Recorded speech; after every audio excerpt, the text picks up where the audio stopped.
And welcome, ladies and gentlemen, to the second round of the 11th season of the Bandit Racing League, presented by Full Send Racing Network. We are here tonight with the Double Down 150, presented by Ignite Design RC, tonight's race sponsor of the second round of the season at Las Vegas Motor Speedway. Of course, the digital version here on iRacing.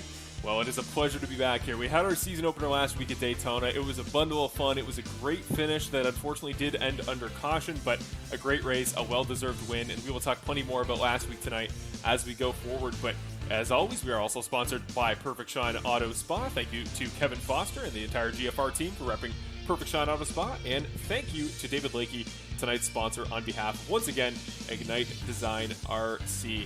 Hi everybody, I am as always your host here on commentary alongside my co-commentator Chris Ferreira, Mr. Marshall Crocker Jr., bringing you all the action tonight from, again, virtual Las Vegas Motor Speedway. And Chris, it is a pleasure to have you back tonight. We had a ton of fun last week at Daytona. We hope you guys are ready to be back here each and every Wednesday, joining in on the racing action. But well, Chris, we are now 1 week removed from that awesome opener at Daytona, which of course is a super speedway, a different style of racing to this. It's a little bit less technical, a little bit more about racecraft, but tonight it's just flat out skill, it's flat out talent, and we're here at a very fast racetrack that's tough on tires, and by the sounds of it, maybe you can speak to this week's practice sessions, but it's apparently pretty tough to manage as well. To kind of test their skill tonight. This track is a fast one. You can hold it wide open here with this package, the 550 package, here with this Gen 6 NASCAR Cup car here. But this is going to be a fun one tonight. I'm really excited to see these drivers navigate through this, what should be a similar type of racing that we saw at Daytona, where it's going to be a little bit more of a pack racing, but these cars are going to be slipping and sliding around, and that makes for some excited racing. I'm excited. I know the fans are excited. I know you are too, so I can't wait to get into this one.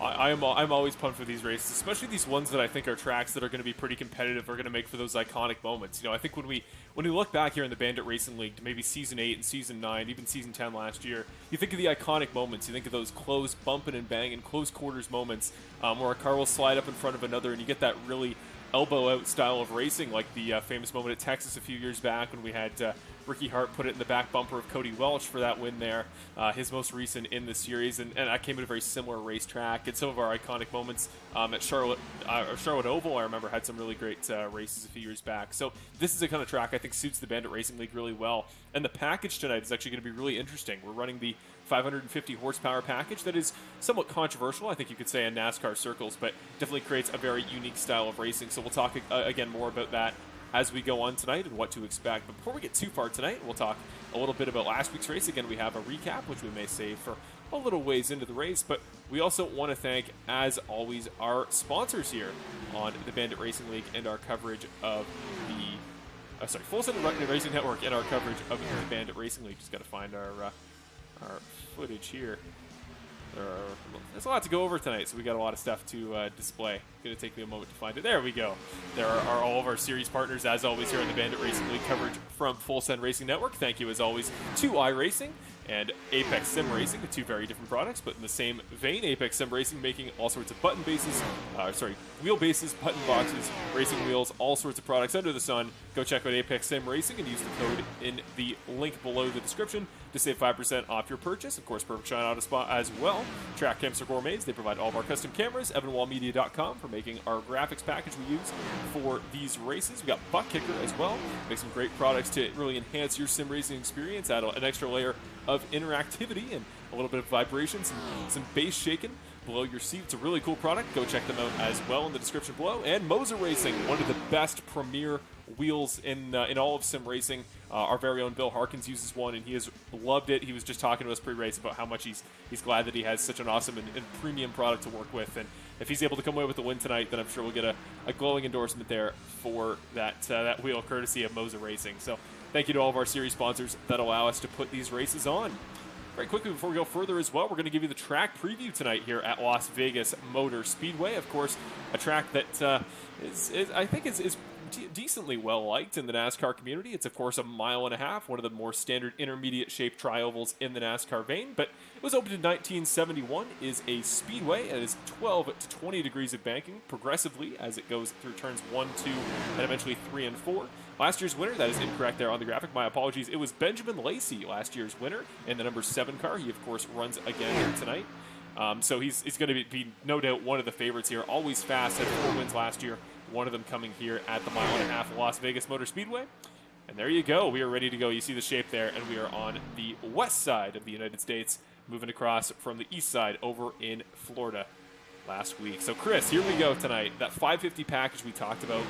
I know we were talking about pre-race. This is a race that, similar to Daytona last week, we could be in for a little bit of chaos. And not necessarily all bad chaos, but what drivers, when you think of dealing with adversity and dealing with caution-filled races and just tracks that are difficult to drive, who jumps to mind for you as somebody to watch for tonight?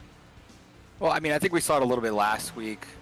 Nick Nickerson, he got into some trouble early, made a little bit of a misjudgment when getting to pit road, got behind the 8-ball a little bit, was actually a lap down, was able to rebound, came back, and he actually finished in the top 5. So guys like him, he's going to be really connected to the race tonight, and he's going to be running up front. But really anybody in this race tonight, this league is so good, the talent is so good here. I think that anybody can get it done. It's just a matter of taking care of your car and managing all of those outside, stressors that you could have when in a race like this, where you can get torn up really quick, but you need to make sure you're taking care of your stuff, taking care of your tires and your car, so that way you're there at the end.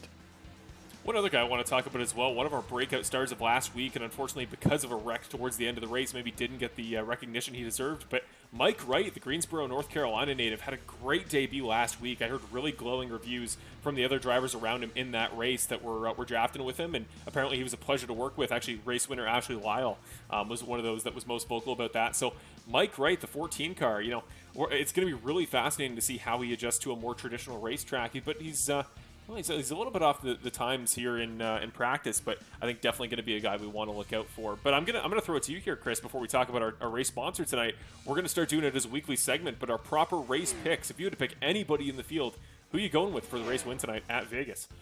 Well, after being in the practice session and race last night, I really liked what I saw out of Brett Guzik. I thought he was really quick, and he had really good control of the car. I think this package really suits him, so I'm looking for him to be fast tonight. Yeah, on the flip side, it may be a boring pick, but for me, I'm going to go with last year's winner, a guy that I think has just been waiting to get a real racetrack, or not a real racetrack, but a more conventional, traditional racetrack that I think he can work with a little bit better, and that's Benjamin Lacey. I think he's going to be really quick tonight. I think the intermediates all season are going to be right up his wheelhouse. I think Nick Nickerson, always competitive at these sorts of racetracks. Obviously, your guy there, Bert, a.k.a. Brett Guzik there, always a really, really great pick for tracks like this. I just think that... I don't know. Something about Las Vegas just feels fitting with Benjamin Lacey to get his season started off on a high. But as our drivers head here off of pit road and head out for their first qualifying laps, we're going to take a moment here as they run their times to get started to talk a little bit about our sponsor. There you see on track is James Hartley getting warmed up and ready to go for tonight's race. But well, let's talk about our sponsor, Ignite RC. And Ignite RC, really, really cool sponsor to shout out. Again, thank you to David Lakey for introducing them to the series and for allowing them to sponsor tonight's race here at Las Vegas. But Ignite RC, really cool company. They are your place to go for all things RC racing, which is a very different form of motorsports, what we do here. Instead of these virtual, big, heavy, clunky cars at fast-paced, wide-open tracks. Well, no, our RC racing is a much different form, as you see here in the background. It's a much smaller, a much more intimate, but it is a lot of fun. It's a really cool product. It's just something that I think as a kid I wish I got into more. I was always somebody that thought it was fascinating, but they're one of those things, if you don't get the right product, if you get it from some knockoff company, you're going to get a very faulty car that isn't much fun to work with. And I think as a kid, at least from my perspective, the fun part is racing your RC car, not trying to put it back together and reinstall a battery. So a really premium product, really awesome to have Ignite Design RC looking out for us sponsorship-wise. So if you want to go check out some products, maybe you're looking for something for your kid, or you're a kid at heart and you want to try to get back into a different form of racing, or just take it out to the local park and rip around, it's definitely a cool thing to check out. So go check out our sponsor, Ignite Design RC. Their link to their website is, as always, in the description below. And we thank them for sponsoring tonight's race here in the Double Down 150 at Las Vegas. With that being said, we're going to jump back into the racing action here. We see Brett Guzik. There you go. Your boy Bert there, top of the board as we get through the first about 2 minutes here of qualifying here at Las Vegas. And you just see him wrapping up his lap as we speak. Really good time there. Right now, the time to beat a 30.06. just over half a minute. I think we may actually get under that time at some point tonight with drivers in that really powerful slipstream. So again, speaking of the slipstream, do you want to talk a little bit more, Chris? Because I know you're obviously our longtime Bandit Racing League expert, our veteran, the guy with the more expert analysis here of some of these racetracks. So do you want to talk a little bit about what that package means and what that sort of, you almost compared it to a, not tandem, but pack style racing style we're going to see here at Las Vegas looks like? Yeah, Marshall, I think we're going to see a lot of the cars closer together tonight. Not like something we would typically see traditionally here at Las Vegas. I guess in recent years, this is kind of what we've been seeing lately with these packages that NASCAR's been putting out. But with the power out of the engines here and the spoiler on the car, it creates so much drag that the cars have such great runs, or they have so much speed or momentum coming down the straightaways here that you're going to see guys really get close to each other. I don't think it's going to allow for drivers to really get away like we've seen in years past in the early 2000s in the 90s, where cars were able to just stretch their lead out for seconds. I would be really surprised if we saw that. Maybe you'll see a second lead by a driver if someone has a little bit of a fumble there getting through one of the corners. But I think this is going to be some really close racing. The air is going to be so important tonight. These cars get really upset when they're in traffic and they're trying to finagle their way through the air. You're going to see guys slipping and sliding all night, and that's what I like to see. Is I want to see these drivers really work tonight and have to really earn this win. I agree. And I think tonight, especially after last week at Las Vegas, some of those drivers that, like I said earlier, want to get their elbows out, want to get to that more traditional form of racing. They want to prove their talent and why they deserve to be a Bandit Racing League race winner, especially for those who haven't earned one in the past. This is going to be a great track and a great opportunity to do so. Well, here you see our schedule for the Bandit Racing League in Season 11. Again, we didn't unfortunately have the graphic up last week, but now we have it available, and there's the calendar just to give you a little bit of insight as to what to look forward to going forward the rest of the year. So, of course, tonight at Las Vegas, going to run 100 laps. Next week on Wednesday, we're going to go to Rockingham. That's a track we haven't visited in this series in a couple years. I think most recently it was Season 8 of the Bandit Racing League, which actually Rockingham, if I'm not mistaken, maybe Cody Welch's last racetrack he won at, which is a fun stat and maybe will be relevant if he gets his next win in the Bandit Racing League there next week. But after that, Sonoma, Kansas, Dover, Atlanta will take us all the way to April 5th, just after my birthday. And then Charlotte Motor Speedway, Bristol, that's the dirt track at Bristol Motor Speedway, so our first and only dirt race of the season, followed by Road America, New Hampshire, Gateway, and Auto Club. So again, we'll go back to that and explain a little bit more about our playoff format later, but for now, we are ready to get going here because Apex Sim Racing is ready to present you your results for qualifying and your starting grid for tonight's race here at the Double Down 150 by Ignite RC, presented by Apex Sim Racing here at Las Vegas Motor Speedway. Your man here on the pole, Mr. Brett Guzik for BC Sim Sport. He will roll off in that 04 car on the front row alongside defending series and two-time champion Mr. Nick Nickerson in the 2 car for GFR Racing. On the second row, he's back, folks. The 99 car of Brandon Jackson, running that new livery similar to the style of Ashley Lyle, alongside Cody Welch, who will start on the second row, first time qualifying the top 5 this season.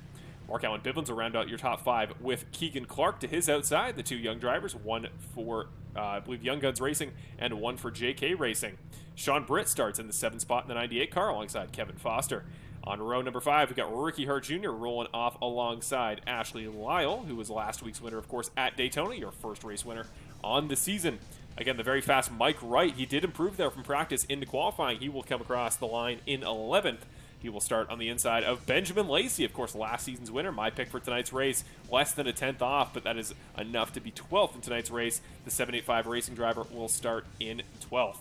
Peter Murphy Jr. will start in 13th, and we'll look to get an interview with him tonight as he was a podium sitter last week, but unfortunately we were not able to speak with him, along with fellow podium sitter last week, Jay Rome, who will start alongside him in the 81 car. Trey Ellis, the number 4, starts in 15th with Eddie Hagee in 16th. Jonathan Platt starts 17th with Curtis Yancey alongside him to his outside in the 18th spot. Jackson Knock will roll off the grid in 19th with Bill Harkins rounding off your top 20. He was the fastest in practice there, so keep an eye out for the number 12. Zach Hillman and Paul Wilson will share the 11th row there. Down to row number 13, we got Jason Greenwell, the pompous man himself, alongside Dawson Guzik there in 24th. Going towards the end of your grid, we got Christopher Hamilton for GFR Racing starting in 25th position. Benny Hogan for BC Simsport rolls off the number 5 in 26th.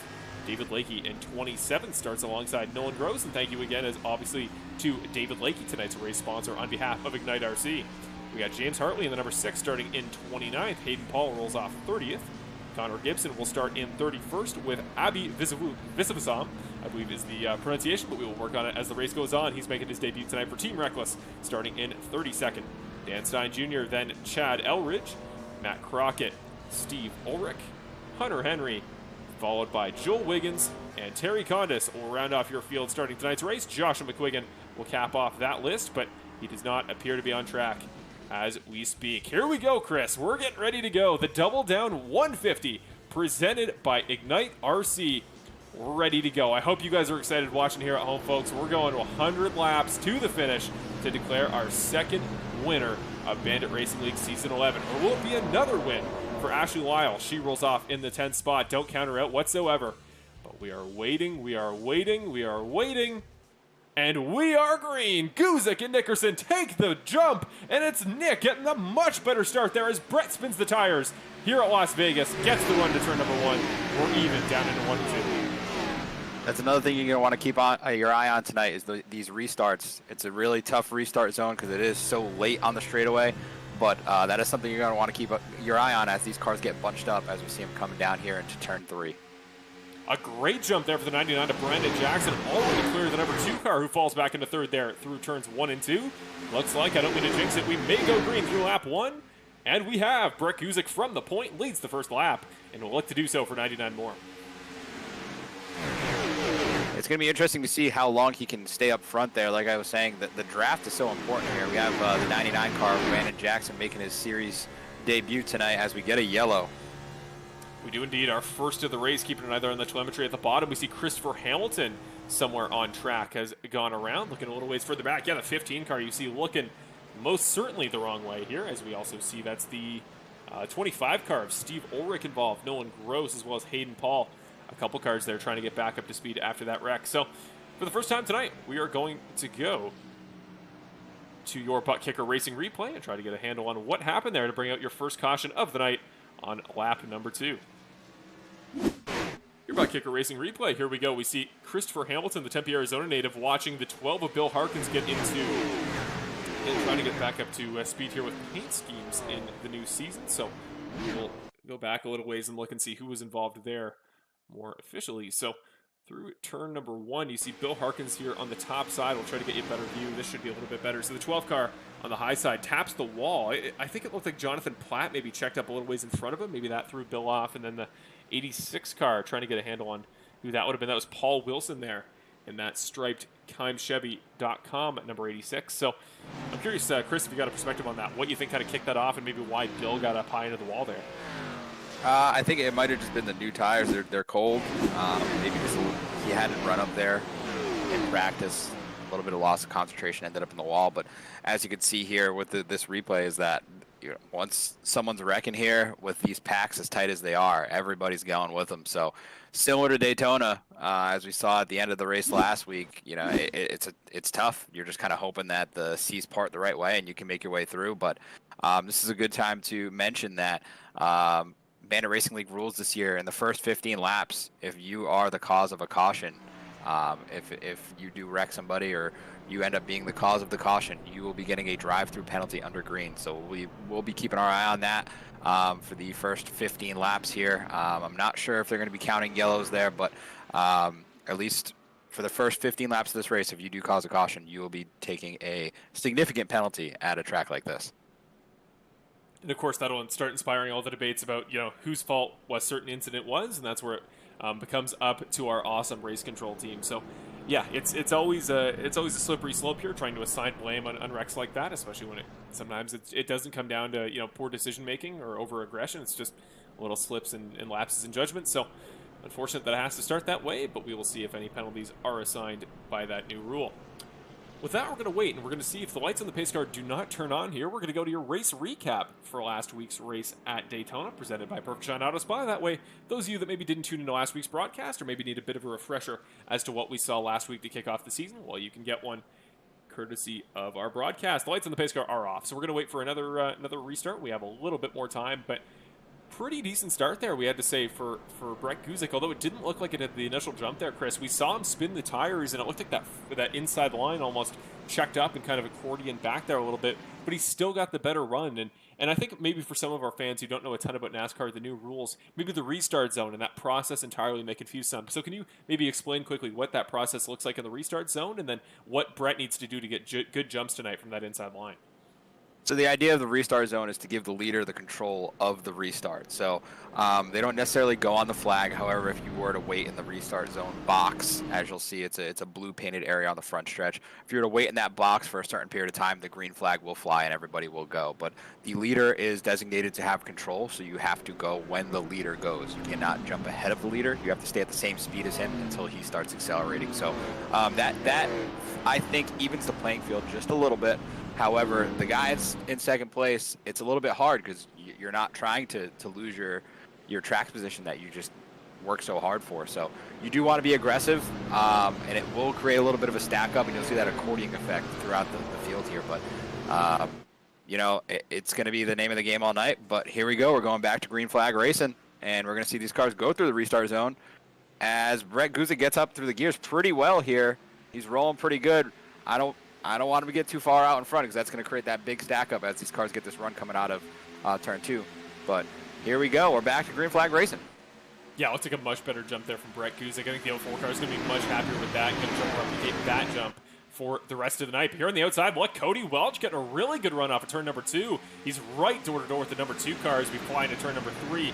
Brandon Jackson looking much better at these cars. He's right on the back bumper of Brett Guzik already for that number 1 spot. Nick is going to slot in here ahead of Cody Welch, as you'll see. So off of turn number 4, the Flushing, Michigan native, of course, the fan favorite at home, is going to take over possession of not only the 3rd spot, but the 2nd spot. Brandon Jackson going backwards there in the tri-oval. Much better run there for the 2 car. He'll shoot by, and the 2 car, I think, going to go right after Brett Guzik here. Might have a shot down to turn number 3. Yeah, you can see that momentum working for him really well right now. He's able to drive right up to the back of the car, but now I'm going to see what he's going to do in this dirty air here. It's going to upset the car just a little bit, but if he can time it just right, he's going to be able to pull this move off as he ducks down low underneath the 04 car. He does indeed. New race leader might be coming here momentarily, although he's going to need to get the better run as he washes back up to the outside. Brett Guzik already in that ideal outside racing line. Nick just ran the fastest lap of the race by a full 10.5, so he was quick there on that lap. No wonder he's gotten to the lead, but still hasn't completed the pass. He's got the inside. I think he's almost done. Just has to find a way to make it stick here through 3 and 4. Behind, though, we got to talk about this battle. We got 3 wide here, the 99, the 85, and the 76 of Markow and Bivens. Bivens last year, or 2 years ago's most improved driver, has been looking great tonight so far, but we have a caution for the 2nd time tonight. And then action will have to cease for a moment as Mike right there in the background. Just want to point out he did make up 3 spots there in that pack. He was making some fun moves there in the background. So we'll try to go to a wider camera shot there in future to catch some of those more secondary battles here. But we're going to go to our butt kicker racing replay as always and check out what brought up caution number 2. I'm seeing Jonathan Platt and our newcomer Abhi Visavasam have both been involved. That's another big one. We see a car upside down here from that wide camera angle. We'll try to get you a little bit closer and get you the key details here. But wow, big wrecks here. And I mean, Chris, that's the name of the game you were talking about for tonight's broadcast. When we see wrecks tonight, I think there are going to be some big ones.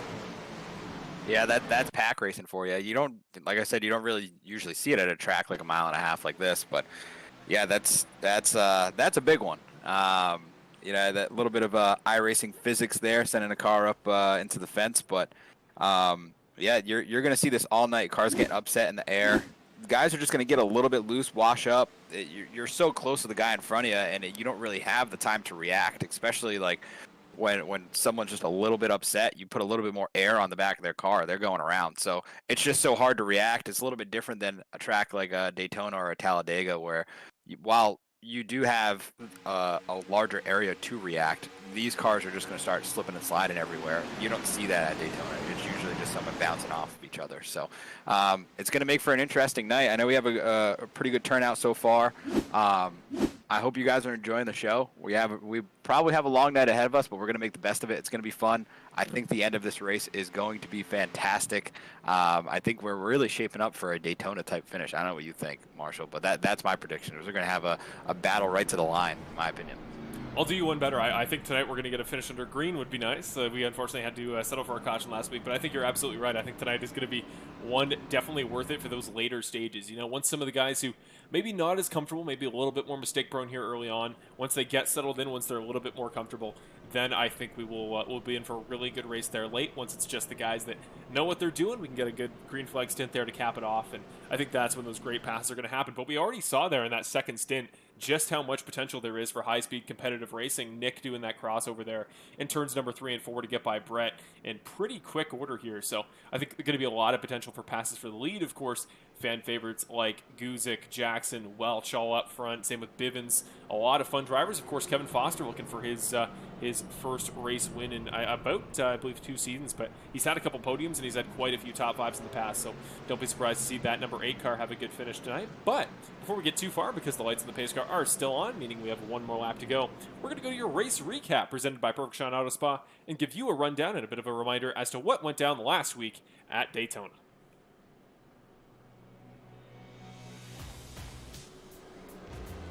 And in last week's race at Daytona, it was the Geezer Authentic 75, of course presented by our website there for all of our Bandit Racing League merch, geezerauthentics.com.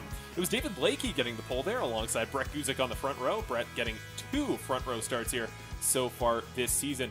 Great start there for David Blakey. Mike Wright would take over again. The rookie making his debut rookie start was the leader early on. Our first set of pit stops here, you can see it was a pretty competitive race off pit road, which David Blakey won, so your pole sitter went back to the front there at Daytona. But then it would be the cautions beginning. We were pretty green for the first half of the race, but then it was Dan Stein Jr. getting flipped over by Ricky Hart, who was greening off the outside wall there for your first wreck. Then it was Steve Orrick, you see here, the Pittsburgh, Pennsylvania native on board, getting into that outside wall, getting turned off the back of another car, and just like that, we only had 12 to go there under green.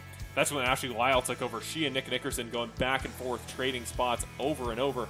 6 laps to go there off a restart. We thought that might be the end of the race. Ashley might take it cleanly, but no, it looked like we had one more wreck to go. That blowover, huge wreck we saw that led to this moment. David Blakey getting shuffled out there from 4th, driving into the infield grass, and unfortunately, that wreck, as a result of his needing to get back on the racetrack, led to the end of the race. We'd ended under yellow, and Ashley Lyle, who drove a dominant defensive performance there towards the end of that race, would take the win. That was your race recap of our first race of the season at the Geezer Authentic 75 at Daytona, which of course Ashley Lyle won to make her the first race winner on the season. And Chris, that was a really, really fun race, I would agree. I think you were talking about there the finish and the later stages of that race being a lot of fun. And I think as far as super speedway races go, a really well-deserved victory for Ashley Lyle.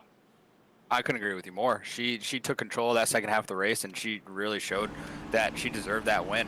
I mean, it wasn't the way necessarily she probably wanted to win, but a win is a win in my book, and she punched her ticket to the playoffs. That's what someone here is trying to do tonight, and we will find out here shortly, hopefully, under some green flag racing, who's gonna punch their ticket to the playoffs.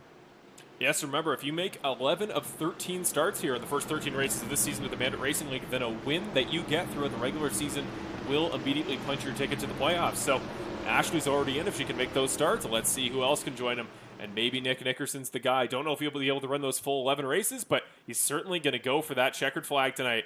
We are green here for the 3rd time tonight at Las Vegas. The Double Down 150 presented by Ignite Design RC. The 2-car of Nick Nickerson, a familiar sight, taking the green here with Brett Guzik shuffling in behind. And we're side by side, 2 back with Brandon Jackson on the outside of Cody, or inside of Cody Welch, as the 85 car tries to power around the outside of turn 2.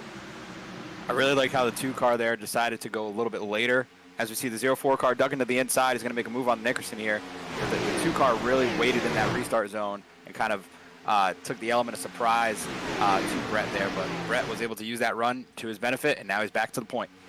Watch here, Cody Welch. He's got a really good run off of turn number 4. As again, that inside line through the tri-oval just seems dominant tonight. Looks like that outside line and that beneficial entry to the corner just not wide enough to matter and make a huge difference. Kevin Foster still flying through the field. Remember, he was 8th there on the last restart, now all the way up to 6th. May take a shot here at Brandon Jackson off of turn number 4 this next time by. He's going to have that really good slipstream.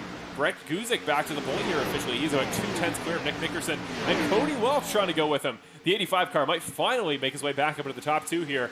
And again, it's always the storyline here, Chris, but that 85 car has had a long and tumultuous relationship with winning. Now, 53 races since that last week for the 85 car. He has come darn close a number of times. Could tonight be the night as the 99 car goes side by side with Mark Allen Bivens?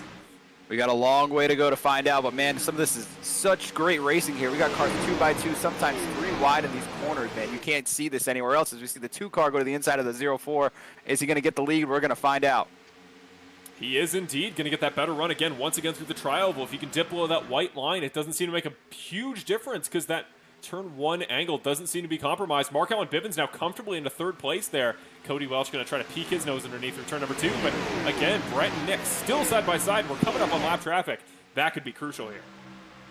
I want to shout out these young gun racing guys. They're really running up front here. They're looking really stout early in this race, and let's see if they can keep it together. But man, look at this battle for the lead. We can throw a blanket over these guys. Anybody can get the lead now. This is crazy.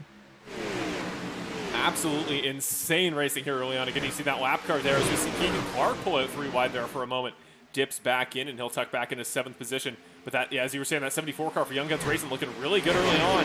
Greg Kuzik, you see just how close he gets to that outside line there off of turn number 2. He's using every piece of racetrack he can. Super skilled driving from the 04 car. Unbelievable how talented Brett is in this series. But Nick, even more, or even equally so, I would argue, those 2 guys, such a fun pair to watch battle for the lead. We've seen this for seasons. And Nick, not letting him take that lead easy, because Mark Allen Bivens, great run off the outside through the tri-oval. He's taken over 2nd spot, and that Young Guns Racing number 76 could be up near the lead for the first time since that race. I think it was last season. Can't remember the racetrack, maybe Atlanta, where he almost got that 2nd win of the year after the season opener at Daytona. Yeah, Marshall, what you're going to start to see as the tires start to wear in this is that the bottom lane isn't going to work as good as it does early in a run. Early in a run, that bottom lane is really going to roll. As the 76 car is really putting a good run together here, I think that in due time he's going to make a run at the 04, but that top line is going to be where you want to be. You're going to be able to carry a lot more momentum, be able to really suck up to the guy in front of you. As we're seeing kind of a parallel here. Nick was just running the bottom. Now he's up at the top. He's falling back a little bit, but he's starting to make some headway. He has the lap traffic of the 38 car of Peter Murphy here to navigate, but that top line there is going to help him roll back to the back bumper of the 76, and we'll see what he can do with that. I think actually this run might not come to him because I think Cody Welch got a much better run there. Nick gets turned off the front bumper of Peter Murphy. Did he make contact with the outside wall? I don't think so, but we talk about lap traffic being a hindrance. It doesn't get much more not intentional, but much more direct than actually getting turned there. So he keeps going. The 2 car is okay, but yeah, just didn't get the run there off the front stretch either because Cody Welch actually tucked in behind the 76 car as both him and Brett dropped down to the inside line. Here comes the 85 car. Cody Welch on the attack, trying to become the new guy in that cappered seat behind the 04. Yeah, you can see there the 85 got just a little bit upset from the air coming off the 76. That is going to be something you're going to see all night long.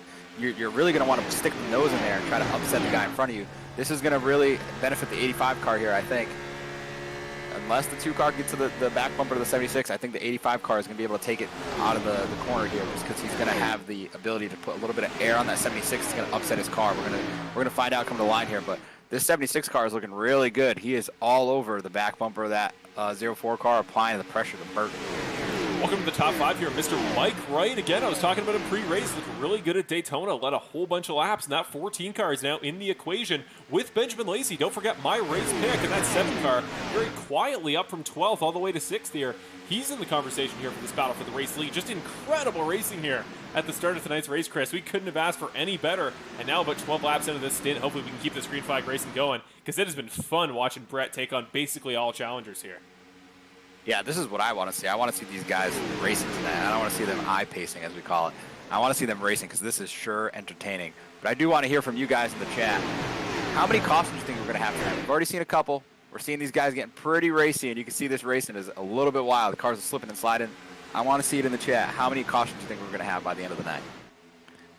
Just for the record, for those of you that have never watched the Bandit Racing League, this is the Bandit Racing League. This is the action we strive for here. And in the Season 11 Geezer Authentics Cup Series, this is what you're going to want to watch for. Because when we get races like this, and we get started with really fun racetracks, guys duking it out each and every lap, it just does not stop. So welcome to the Bandit Racing League, I'd say for the first time proper all year, because this has been so much fun. And Mark Allen Bivens, just want to give a massive shout out here.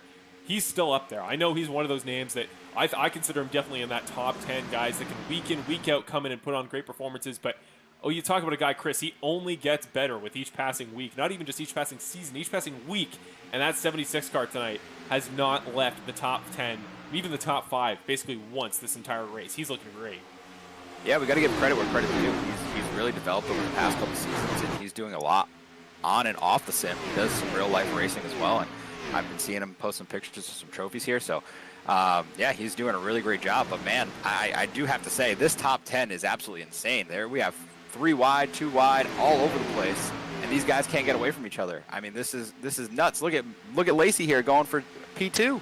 Benjamin Lacey, out of nowhere, and that filming the wild number 7 car. He's been kind of under the radar. Again, last season's winner, started all the way back in 12th. Welcome to the top 2, Benjamin Lacey. Now he's the main challenger to Brett. And with the pace at which he's driving forward, you see 3 wide between Wright, Welch, and Bivens. Whoa, huge dive there from Brandon Jackson. He's all the way to the inside. He makes it another 3 wide using the 2 drivers from previous minus Welch. It has been incredible to watch Jackson make this attack through the field. Almost got into the quarter panel of Paul Wilson. Also, where did Paul Wilson come from? He was involved in that first wreck just 25 laps ago. Now finds himself here in 6th. Incredible here early on. But yeah, I think, Chris, the way that Benjamin Lacey has just attacked, has driven through this field on this stint, I think he may be the guy to take the lead from Brett here. And he's within 7,000ths of a second. This might be his opportunity as he peeks in back behind the 04 car. Going to rethink his move here. Probably going to save it for the exit off of turn number 4. He is applying that pressure for sure, and I mean, as long as he can keep doing that, maybe he can make Brett use his stuff a little bit. We know how good Benjamin is at saving his tires, and this is a track where you can run wide open for 20 straight laps. As soon as you hit that 20-lap threshold, it's like a flip of a switch. Car gets super tight, you can't turn, and you're just begging for tires. So we're going to see what Benjamin can do here. I like that run on the high side. Let's see if it works out for him as he's going to duck down low in turn 3. He's peeking. He's giving it a shot underneath here as we see in behind. Cody Walsh and Mark Allen Bivens door to door, just the same way the leaders are. They're mimicking them perfectly. Brandon Jackson as well. He's been side by side with Paul Wilson a couple times here. Nick Nickerson, kind of the lone man, the guy without a dance at the prom, but he's certainly working his way through there and might come out the winner, just like some of those guys who are solo at their prom. You know what they say, singles have the most fun, and right now Nick Nickerson has proven that as he again tries to find those runs, and I think if he can get that good momentum like he had a few moments ago, he might find his way back up there once again. Well, Nick was seemingly connected to the 76 car's back bumper there throughout that corner. He got a little tight, and he lost a lot of momentum. These cars, you need momentum. If you lift, see you later. You're dropping back like a rock. I mean, it's crazy as you see him shuffle from battling from 4th. Now he's going to be at the end of the top 10 here as Benjamin Lacey's going for the lead again.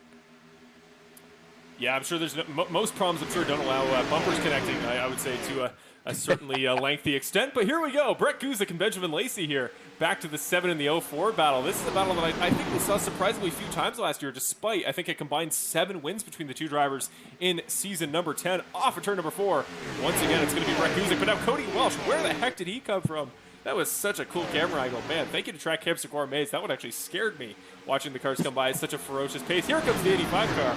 Underneath, we make a 3 wide for second place, I believe, the first time all race. Here's Brandon Jackson again, folks. It's just, it's a new rotating carousel of cars each and every lap. It's like rolling the slot machines here at Vegas. You roll the dice and you never know what you're going to come up with. And for about 30 laps, it's been Brett Guzik, but the other 2 slots have been entirely random. Here comes Benjamin Lacey. May finally get that pass down to the 7 car, going to be on the inside line. He's got about a half car length ahead, and we are even back into turn number 1, but it is the 7 car leading lap number 31. I want to note real quick, you saw the 7 car duck below the line there at Daytona and Talladega and some of those super speedways. You cannot go below the line here. It is perfectly legal for you to do that. Widen out the track, try to get as much momentum and channel down, separate yourself from the guy on the side of you. Keep that clean air on the car, and it looks like it's working for that 7 car right now. We're still 2 wide for the race lead. Nobody can determine who wants to be properly ahead here. As Cody Welch now going to join in that inside line of sorts with Benjamin Lacey. May give him a bit of a proverbial push there, at least give him a bit of support on that line as we come down the straightaway. But the 85 car still tucked in there behind. If anything goes wrong here, he is ready. Here comes Mike Wright. Might peek to the inside. He will peek to the inside. The Mike is right, you could say here, as the 14 car going to peek underneath, make it 3 wide once again. Doesn't work out. I think he's going to have to slip out of the way there in turn number 4 and give the line back to the 85, but no, maybe not. Still on the attack. We have 6 cars now within about 200ths of a second. This is racing, folks. This is iRacing. This is the Bandit Racing League. And Brandon Jackson back to the outside. I don't even, like, not only is the racing good, Chris, how have this many cars run this close for this many laps? Incredible stuff.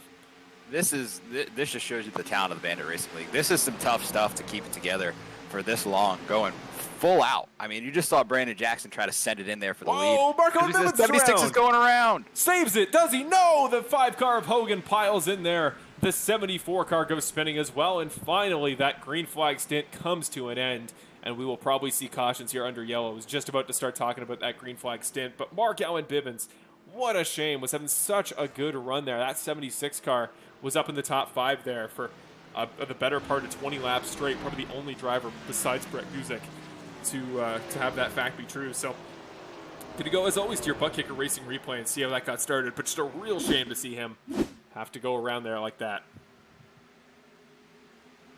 I just flat out lost it there. I mean, maybe get your perspective here, Chris. Maybe it was influenced by the slipstream off the car in front. Maybe that toe just got that car a little bit loose up high. I mean, Brandon Jackson was sent a little bit higher than expected, but he just one steering movement too many and found the outside wall there. And then, of course, the 5 car, Benny Hogan, you saw there in the background, piled in with him, and Keegan Clark, of course, getting involved there too. So I'm going to go to one more camera angle here. I think I'm actually going to try to get an onboard perspective here. I'm going to go to the cockpit here with Mark Allen Bivens and see, did he just get loose? Was there a little bit of influence from the front? Let's just properly get an angle here from the start of the corner.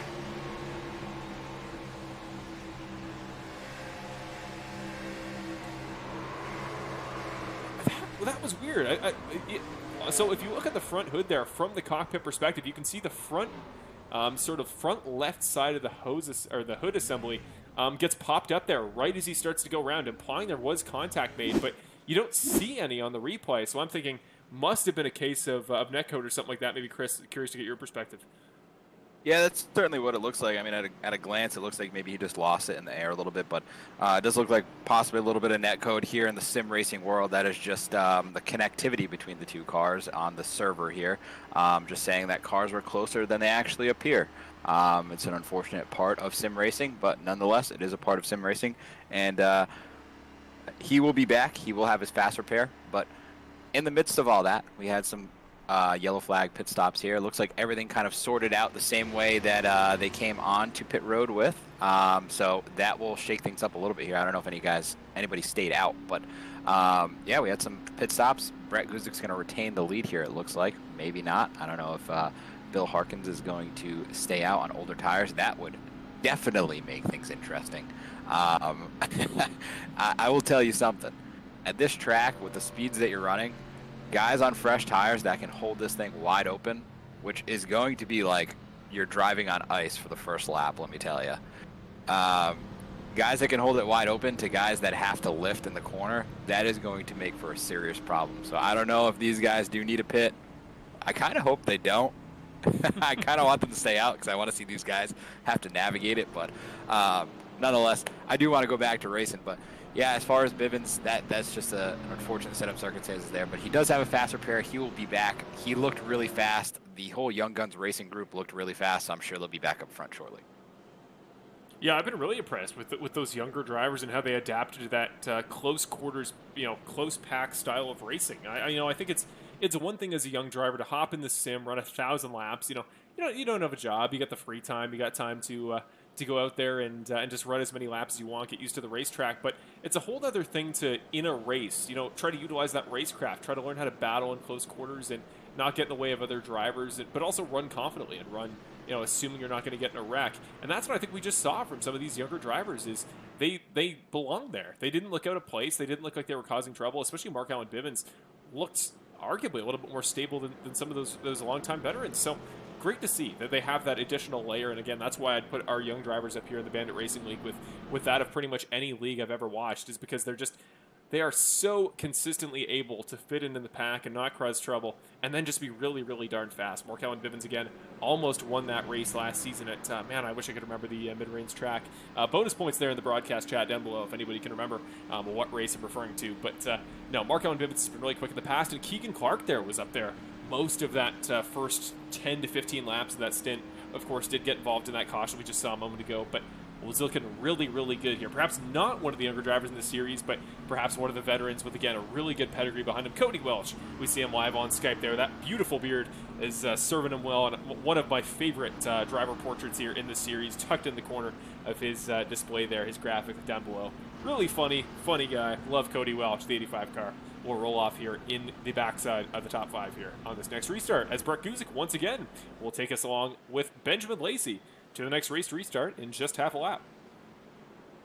I'm kind of surprised that Brett picked the bottom here. I really liked yesterday how well the top rolled. It gave you, I feel like it gave you a little bit more control getting into the corner, because the leader should theoretically be able to retain the lead off the restart. But I'm kind of surprised that he took the bottom. Maybe it's a little bit of a gentleman's shake here. But I don't know. These guys had a really long, hard battle last season, but we're going to see how this shakes out as we're getting ready to go green. We are indeed. This will be our 4th green flag, 3rd off a caution here in tonight's Double Down 150, presented by Ignite Design RC here at Las Vegas Motor Speedway. 2nd round of the Bandit Racing League Season 11 is off, and so is Brett Guzik, about 3 car lengths ahead of Mike Wright. I guess the price was wrong for Mike Wright there on that one. He is not going to be able to get into 2nd place. Going to have to settle in behind Lacey as the 7 car, about 3 car lengths back of Brett. Great run there off turns 1 and 2. Let me note a guy that's starting to make his way towards the front with a lot of talent, the 51 car, Kurt Zianzi. I think he's going to be fast here. I think he's going to be a factor if he can keep that car clean, but he is starting to make his way towards the front after starting a little bit further back in the pack. You always got to watch out for Curtis Yancey, one of the most fun drivers to watch in the series for many reasons. Such an aggressive guy, but such a fun racing driver. Knows how to make it work on the attack. And yeah, he'll be one of those guys I think if he can get up to that 2nd, 3rd battle, might have a shot at the lead. Here comes Mike Wright once again, the 14th car, the Greensboro, North Carolina native. Don't forget about Wright. He is up here in a 2nd, 89 car in the wall further back. Huge shunt off that outside wall in turn number 2. Who was that? And how are we still green? There's the yellow. Massive shot there off the outside wall. Somebody's gone around. Gotta find them there. That was Joel Wiggins, the 69 car there. Really cool paint scheme. You see like that puzzle piece style graphic design on the left side, the autism awareness car. But massive shot off the outside wall. I saw that in the background there, Chris. It just couldn't take your eyes off it. That's one of those, again, those wrecks that you're really glad are happening in sim racing and not out there on the real racetrack. Yeah, that looked like a nasty one. And I think this kind of goes along with what I was saying a little bit earlier. These cold tires are going to be really tough. You just raced for 30 green flag laps where you had the fall off in your tires. You had a lot of trust in what your car was going to do in each and every quarter, and now you have these new fresh tires on here that are literally, it's like ice. I promise you, it is so hard to handle, especially as you're a little bit back in the pack where you're having all that dirty air. The car's going to slip and slide, and it makes for some scary moments. I promise you that, as I found out yesterday in just a practice session, never mind these guys going full-blown competitive on each other. So, yeah, that looked like a tough one, but that was a nasty hit.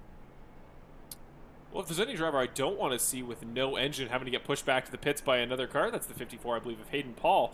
It's tonight's race sponsor, David Lakey, but he is right now as we speak, and this is kind of a funny little visual as he does get a good shot, and I think he's going to make it. I think he's without an engine. I think maybe he has a shot there of staying on the lead lap. So that's, I don't think teammate sportsmanship. I may be wrong, but really cool. That is some good teamwork. I know they are teammates. Oh, you're right. Yeah, that is some great teamwork there. I love to see it. You do love to see it. The Greenville, Kentucky native, of course, tonight's race sponsor on behalf of Ignite Design RC of David Lakey. He's making it work there, folks. That's one of the biggest keys. We talk a lot about the keys to race winning. I talked about them in my cute little intro for Daytona last week, but I think one of the keys is resourcefulness, Chris, and it's perseverance, and it's always fighting through and never just taking the easy road out. As he finally gets that push, I think he's going to be able to coast to his box here. Really, really cool. Good work there from Hayden Paul and David Lakey teaming up there to get him in the pit box, and there he's done it, folks. There is the quick repair. Great piece of teamwork there. Jimmy's Classic RC Company as well, associated with Ignite Design RC, as they're kind of one and the same. So you see the awesome t-shirt David Lakey's wearing and the slick little hat, as well as the paint scheme. So really cool. Awesome for them to rep the broadcast tonight. A fun little moment there as well. But perseverance, Chris, I think that's the definition of it. Yeah, I would say so. I think that is going to be kind of the theme all night. I mean, if you're looking at this top 10 now, we've kind of shaken it up a little bit. The guy that started on the outside pole, Nick Nickerson, he's back in 16th, it looks like, if the running order is correct. Yep. You know, it's one of those things where track position is so key at a track like this, where the draft matters so much. So, you know, I know he's feeling good tonight. His car looks really connected to the racetrack. We're going to see how he can rebound from that, but this is going to be the theme all night. You have to just be resilient and persevere through all this adversity that you're getting. It's going to be a tough one, but there's a common theme that we're seeing here. Our race picks are running really well in the first half of the race. Last week, it wasn't so much the same at the end of the race, but we're gonna see. But our two guys are sitting up front here, Bert and Benjamin. Good battles towards the end of last season, but we'll see how this all shakes up. It's been a long time since they've raced competitively against each other, so I'm excited for this one. This is looking good. Yeah, that second stint there made me just so pumped for what we're going to see at the end there when it gets really, really down to business. And just want to very quickly give out an award we don't give out enough, but we're going to give David Lakey the full send of the week here. You see on the screen, full send of the week, courtesy of Full Send Racing Network, goes to David Lakey for that a great piece of resourcefulness, and of course, to an maybe even greater extent, Hayden Paul. Great team effort there to get a car with no engine and arguably less than an engine with that massive gaping hole in the front nose all the way back onto pit road to get the quick repair. And now he's joined the race proper. I don't believe on the lead lap, but no, I'm wrong. He is on the lead lap. So if David Lakey goes on to win this race, Chris, that's a moment we're going to have to be talking about. Well, I think they would be the new candidates for Shake and Bake. I know we're not at Talladega, but that was like textbook.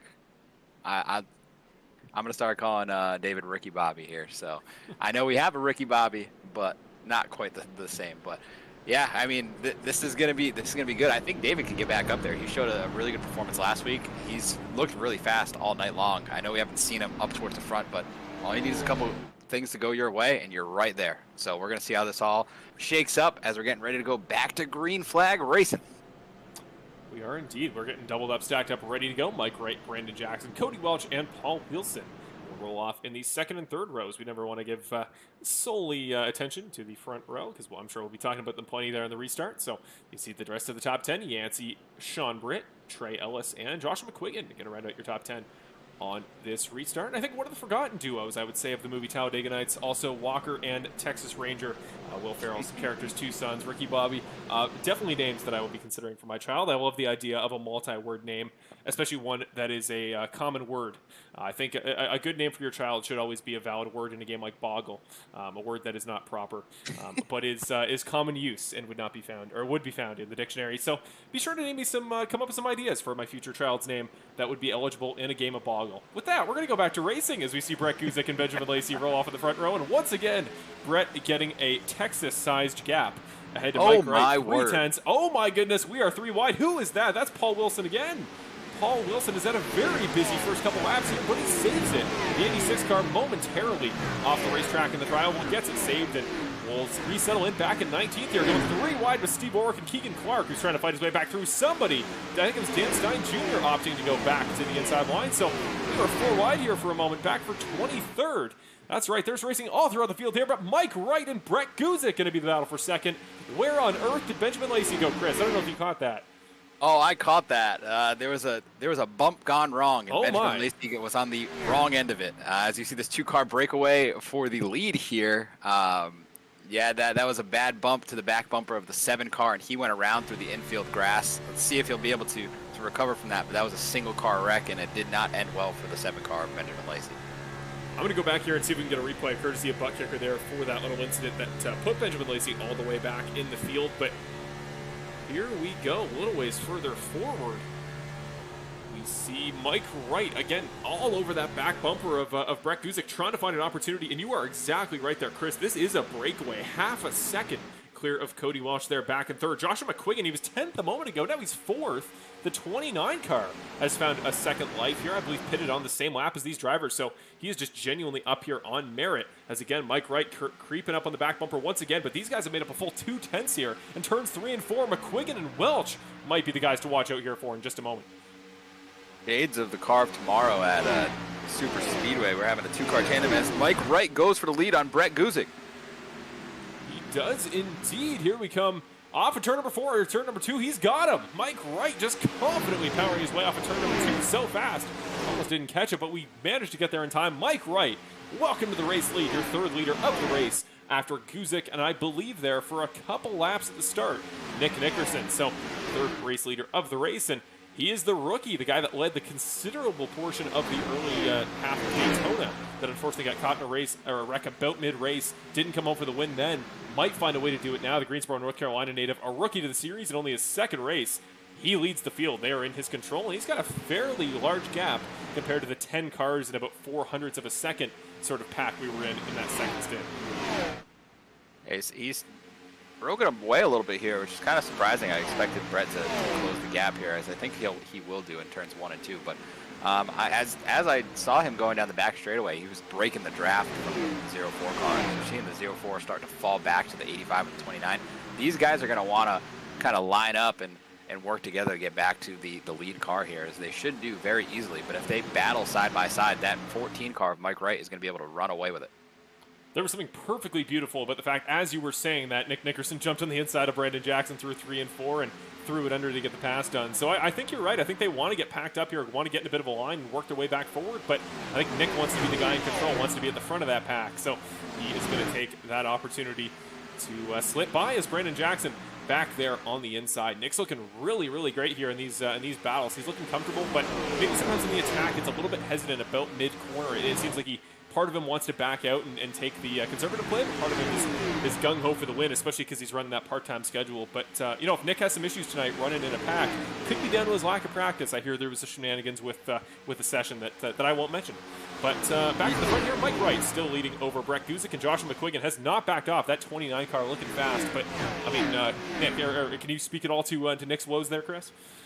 Yeah, I don't know. I think he just got maybe disconnected by accident from the practice session, but he seems like he doesn't need the practice. He's running up front. He's rebounded from 16th now up to 4th, 5th, wherever this timing line puts him. But he's looking real strong now. But man, I just want to give a shout out to the Bandit Racing League as a whole.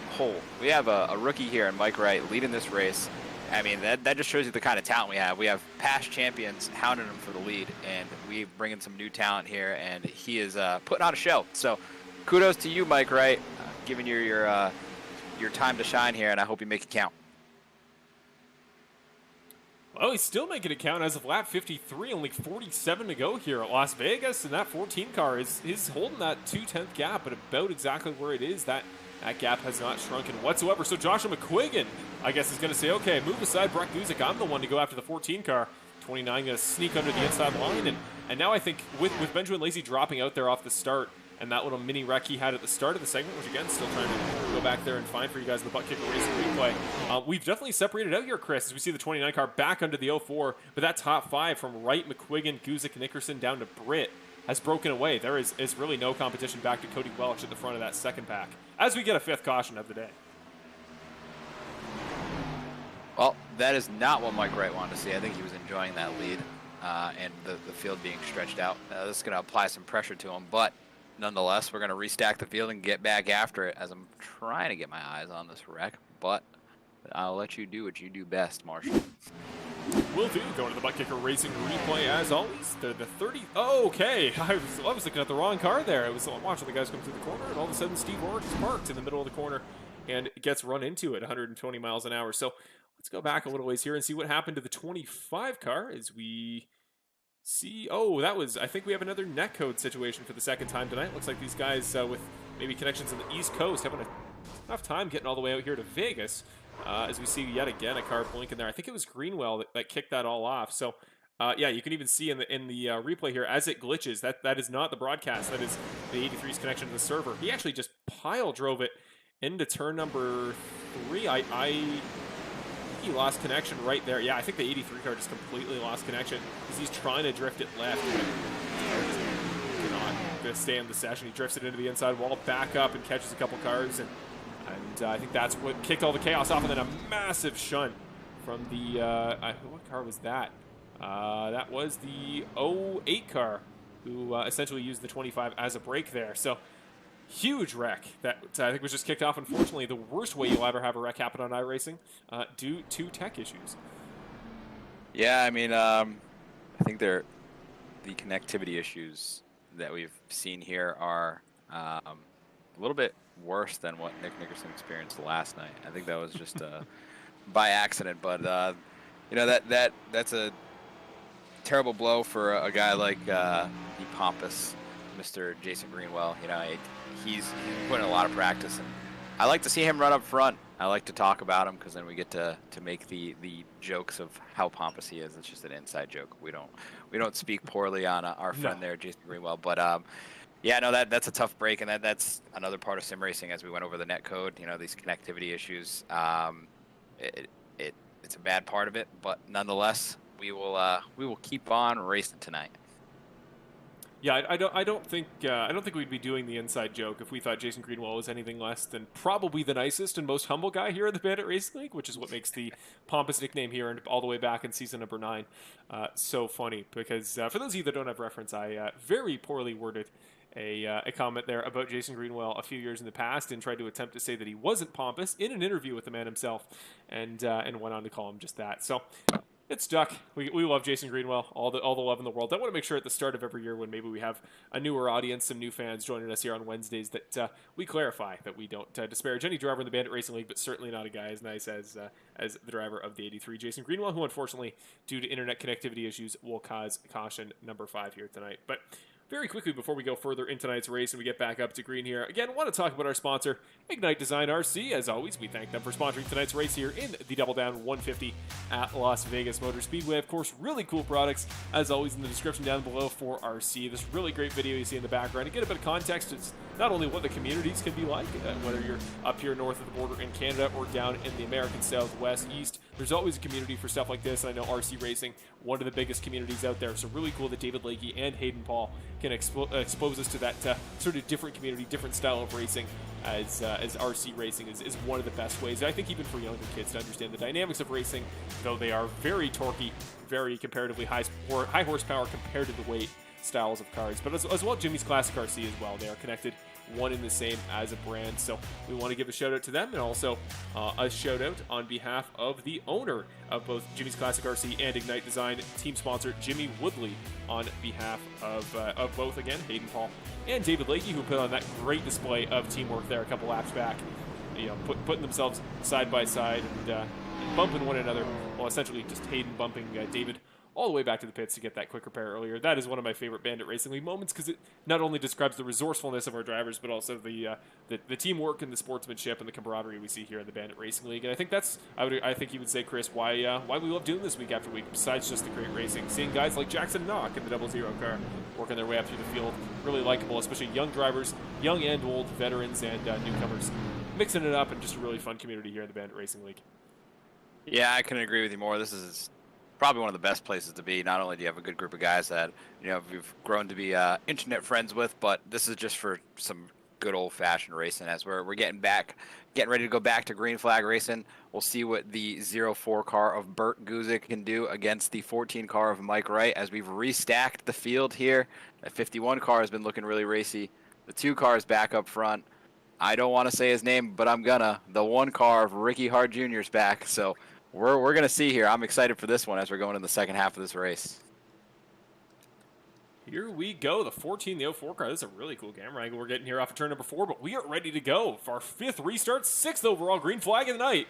Mike Wright, for the first time, will lead us off into turn number 1, and Nick Nickerson taking the advantage, capitalizing on a good run from the 14. He's all the way up to 2nd, and Jackson Knock to the 00 may think about the top 3 for the first time all night. Really good push there from the 00 to the 2 car. See if he can push him all the way to the back bumper of that 14. I think Nick's going to have something to say about this lead here shortly. I think you're absolutely right here. In turn number 4, the 43 car losing a little bit of ground. We're 3 wide. Christopher Hamilton sandwiched in between 4 cars. 2 wide. We're basically 3 wide for 3 rows, and Christopher Hamilton is the middle of all 3 of them as we go across the start-finish line here in the infield. Look at that jumble of cars. This is incredible. Down to turn number 1. How is nobody wrecked yet? I don't mean to jinx it. That was commentator's curse at its finest. We were 4 wide there for a moment. And Christopher Hamilton somehow, I think, gets the best out of it, despite being sandwiched in the middle of the pack all the way through 1 and 2 for an entire lap. Mike Wright barrels off into turns number 3 and 4. He's got the 2 car chasing him down. And now it's the 51 car getting involved in this pack here, as Brett Guzik is funneled all the way back to 16th. And he's on the outside of Ricky Hart Jr. and Trey Ellis. So the best competition we've had on race for Nick Nickerson and Mike Wright up front is now out of the equation. We'll see if Curtis Yancey can take his place in the 51 car, trying to get by the 99 of Jackson. We know those two have never had anything go wrong with them in the past whatsoever. I love how you said that, but there was some big trouble there from the 04 car. I really don't know how he did not wreck it. Not only did he get body slammed by another car, but he put it in the fence a little bit. He has quite a significant amount of damage for a car at that track like this, so we're going to see how this is going to have to shake out for him. I don't think he's used his fast repair yet, but he is going to struggle here for a little bit. He is going to be praying for that next caution so he can get this car repaired, but that almost spelled disaster not only for Brett, but for the entire field. I don't know how he saved that. Let's go back here, go to our butt kicker racing replay very quickly and see what happens to Brett Guzik there to kick that all off. See him on the high side, there's Chris Yancey on the inside, and not catching it here. This must be, oh, there it is. It was Jackson Knock he kind of came into contact with there crossing the start-finish line, and that just sort of sent him back one by one. Kicked off the chain reaction. We jump back forward, and Josh McQuiggan has taken the race lead in the 29 car. I don't know if you caught that there, Chris, but yeah, we got a new race lead in the Canadian, the 29 of Josh McQuiggan. Oh, huge wreck in the background. The 54 of Hayden Paul. The first car I see there involved careens into that very dangerously banked inside wall there. Bill Harkins involved as well, the 12 car in the wall for the second time here tonight. And Benjamin Lacey as well. The 7 car has got damage. The Running the Wild number 7 car, my pick for the race, showing significant damage on only lap 64. Oh boy, this is shaking up to be crazy here as we're approaching just about 20-30 laps to go here. It's wild. I mean, the guys that we saw lead the first half of this race are now all the way back in the pack with some trouble, and we have some new faces up front trading the lead. Oh man, I don't even know what to think anymore. I think I need some more water is what I need. No doubt, yeah. Got to make sure you're always getting refilled here. I hope you guys at home are staying hydrated, staying focused, and the worst thing to have is a headache here in the Bandit Racing League. We are watching these races because we get loud and we get excited here at the end of these battles, and of course we'll do some crank it ups here a little bit later so you can hear those engines, especially when we get into those bigger packs. But yeah, it's just such a shame here to see Benjamin Lacey, who I think if he had a race with no issues whatsoever, if damage was turned off, if you just got to go out there and run lap after lap, or maybe a time trial here at this racetrack, I think the favorite for that would have to be Benjamin Lacey. So good at Las Vegas, but unfortunately tonight, as racing goes, as NASCAR goes, and as the Bandit Racing League goes, some nights it just isn't your night. And unfortunately, Benjamin Lacey is behind the 8 ball. Fittingly enough, at Vegas, the odds just not going his way. You know what they say, Vegas always wins, and unfortunately that is the case for Mr. Benjamin Lacey. One guy that this definitely benefits is that 04 car, Brett Guzik. As I was saying, he's going to want a caution to kind of get himself back on the right track. He's going to be definitely put back in the pack a little bit further than he wants to be, but he has plenty of time to race his way back to the front. I did see him make a little bit of contact with his brother on pit road, Dawson, there, so hopefully Dawson's not too upset about that, but his car seems to be nice and straight, and we'll see how he can soldier on here. But it looks like we may have some guys doing some different pit strategies, which is, I love that. I love seeing guys on different cycles of tires here, so we're going to have to see how this one works out. But yeah, one of those guys is the 3 of Zach Hillman I just saw, who I'm going to guess, Chris, I think he gained about 4 or 5 seconds on pit road. You'd have to think either 2 tires, or I can't imagine taking no tires. Just could be a fuel-only stop. Interesting play, regardless, whatever it is, but very quick pit stop on pit road. Yeah, that would be an interesting play.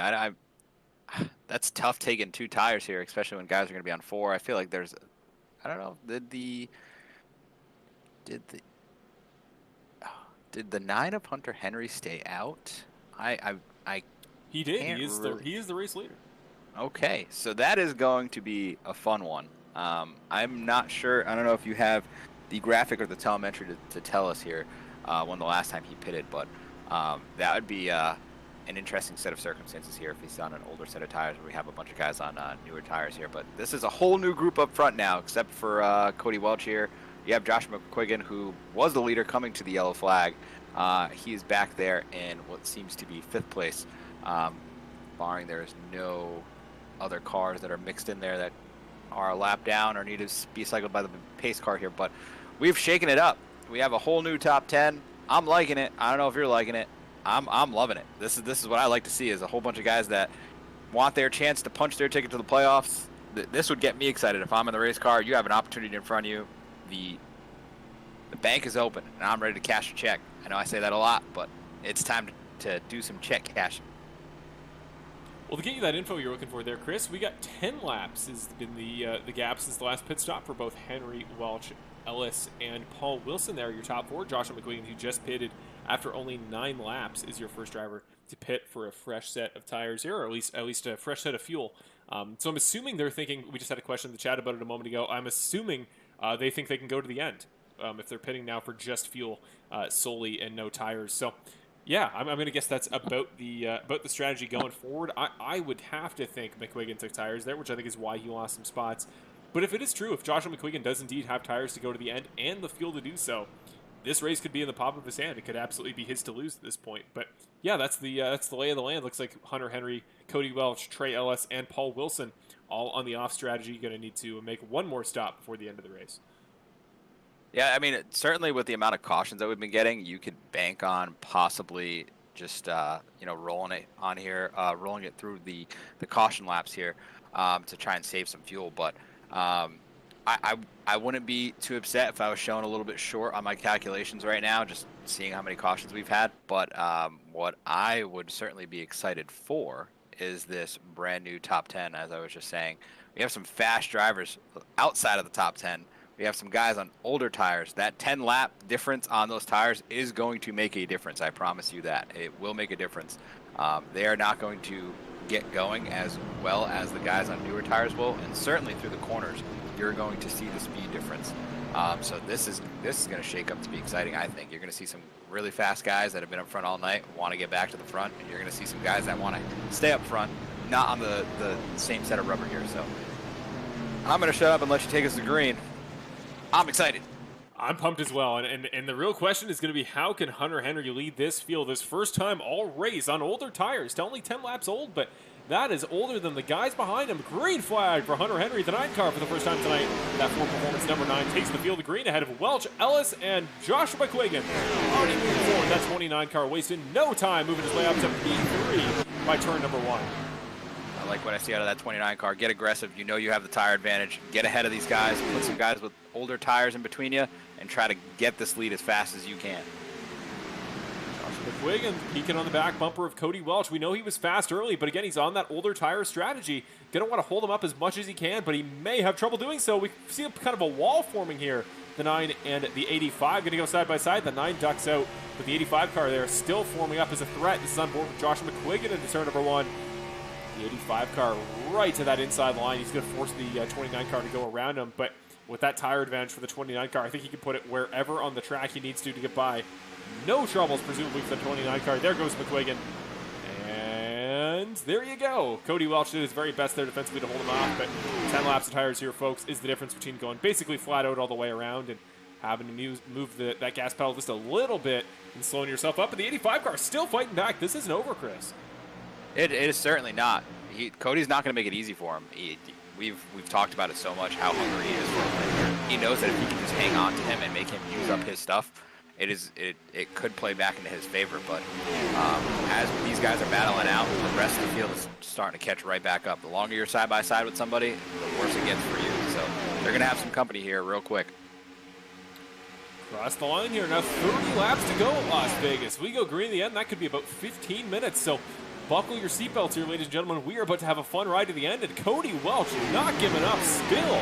10-lap older tires, and he's putting that 29 car through the ringer, saying, Joshua McQuiggan, you can have this lead, and you're going to have to pry it out of my cold, dead hands, because we know as he gets back in front through turn number 3 and 4 from the outside lane, we know, I don't think, Chris, anybody wants this win more than the 85 car does.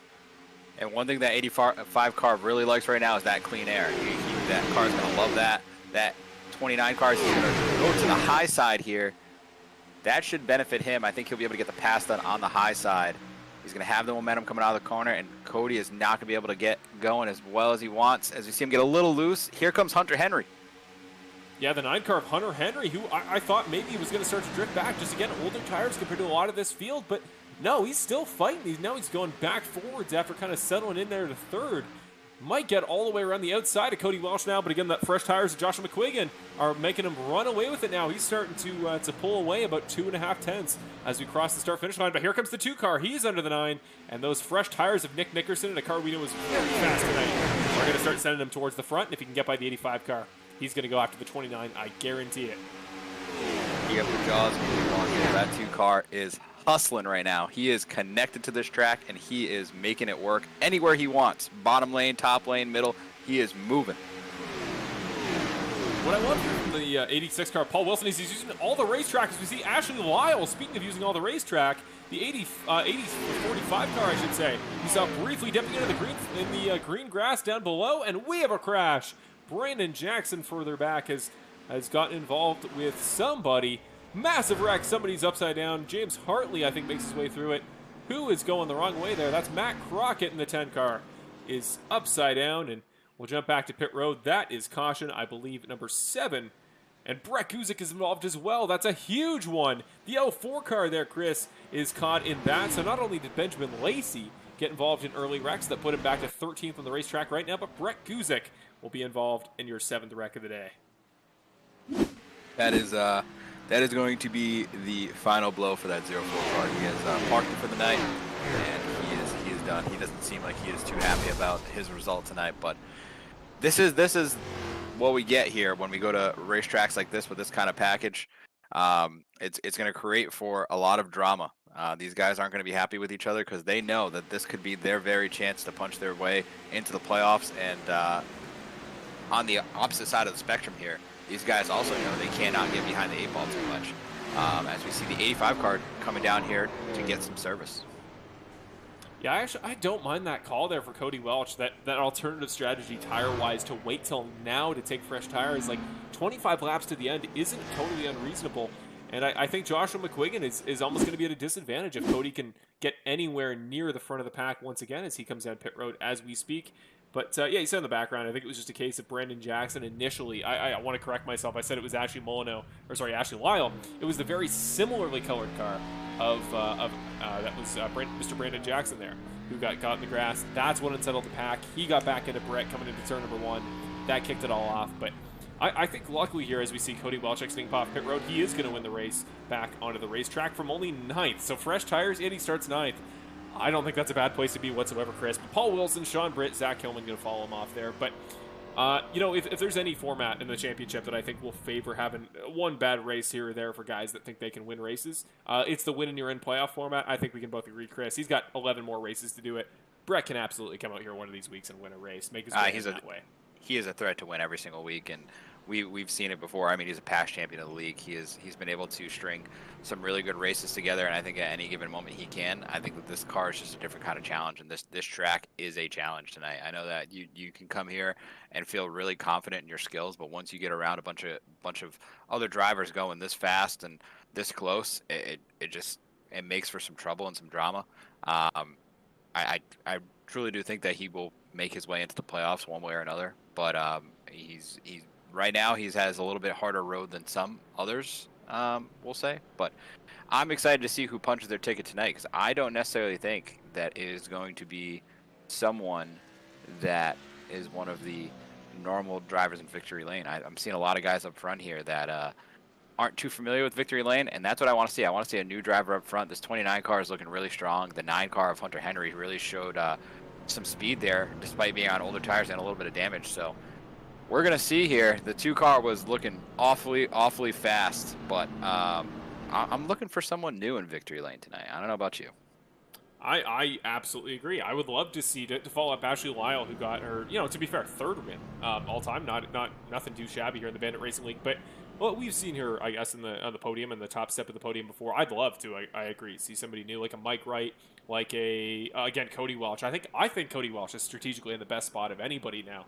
Not just to hype him up, because I know people at home are loving him and are glad to see him doing well tonight, but also like Paul Wilson's looked really great since that early wreck. Sean Britt as well. I think you're absolutely right. I think we will see somebody relatively under the radar here coming away with the checkered flag tonight, or it could be Josh McQuiggan, or it could be Nick Nickerson, and that would be less surprising, although McQuiggan, it would be his first ever win in the Bandit Racing League. But before we get too far, we want to talk about Geezer Authentics. Geezer Authentics is our brand for all things Bandit Racing League merchandise. If you want to get some slick looking products of any sort, wearables like hats, shirts, sweaters, pants, non-wearables like water bottles. If you can get creative, make that a wearable, go for it. If you want to do so, you're going to have to buy one. Bandit Racing League water bottle. We got some wall mounts. We got some posters.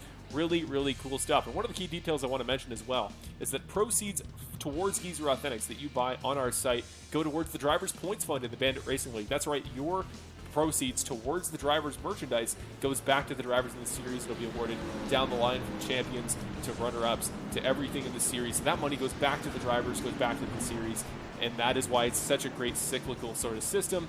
Items are made almost to cost, very similar to awards, very favorable. Again, I apologize if the prices are in Canadian, because for most of our American audience, that will mean nothing to you. But for American prices, basically take about 20% off that at those prices you see on screen, and that's about what you're thinking. So really cool products. You want to see that slick new Bandit Racing League logo you see up in the top right corner of the broadcast. That is where you get some of those shirts on a snapback hat, on a t-shirt, on a sweater, anything under the sun there. A lot of cool products, and Chris, I don't know what if you're a snapback hat kind of guy or what, but definitely some products I think you would love there too. Maybe I'll have to grab a Bandit Racing League with a new logo hat to wear to the broadcast next week. Yeah, I'm really liking that new logo, if I do say so myself. I didn't design it. I think that was a partnership with some of the guys in the league. But yeah, that is a really, really new, nice logo. But you want to talk about someone who's under the radar here. The 7 car is currently sitting in 7th place. Your original race pick, right in front of that 85 car. We're going to see how this shakes out for him, but he has had the perseverance to get himself back up to the front as we're going green. 29 car takes off down the front stretch. The 51 car has a good charge down the front stretch as well, followed up with that 14 car. He's going to get a good push from the 14 car. Curtis Yancey is. Oh, man. Whoa, Cody Welch! Sideways. Can he save it?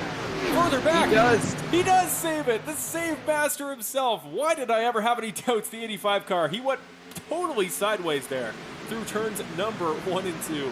Here comes the 51 of Curtis Yancey for the lead. Where the heck did the 51 car come from? Curtis Yancey down the inside in turn 4. The McQuiggan, I thought it was going to be him and Nickerson having the battle that may be the one for the race lead in the end. It is not. It's the 9 car, or say the 51 car, I should say, battling the 29. And here comes Mike Wright. Get to capitalize. Curtis Yancey did not get a great run on the inside line there through the tri-oval. He's going to drop back to 3rd. The 2 car on the attack. Lyle in behind. And here comes Connor Gibson, the 31 car. You want to talk about a new name up front. Jim's Classic RC representing 31 car. Coming through here. He's up there for 6th, and Cody Welch back into the top 10 there. Saved it in turn number 1 and 2. And now he's flying back through the field. McQuiggan, Wright, Yancey, Nickerson, Lyle. What a race at Las Vegas. Yeah, Cody said, I'm not done yet. He's still coming forward here as those new tires are starting to pay off as we see. What a great run through 1 and 2 as we get a yellow. Do get a yellow indeed. I actually don't mind that. I think settle it down. I'm kind of worried the way we were seeing. We're going to get a big wreck from some of the big names, and one of those big names is around. Benjamin Lacey. Just worst luck you could ever imagine tonight, Chris, for the 7 at Benjamin Lacey. Another wreck, 3rd of the night. Didn't get a chance to catch that one there live.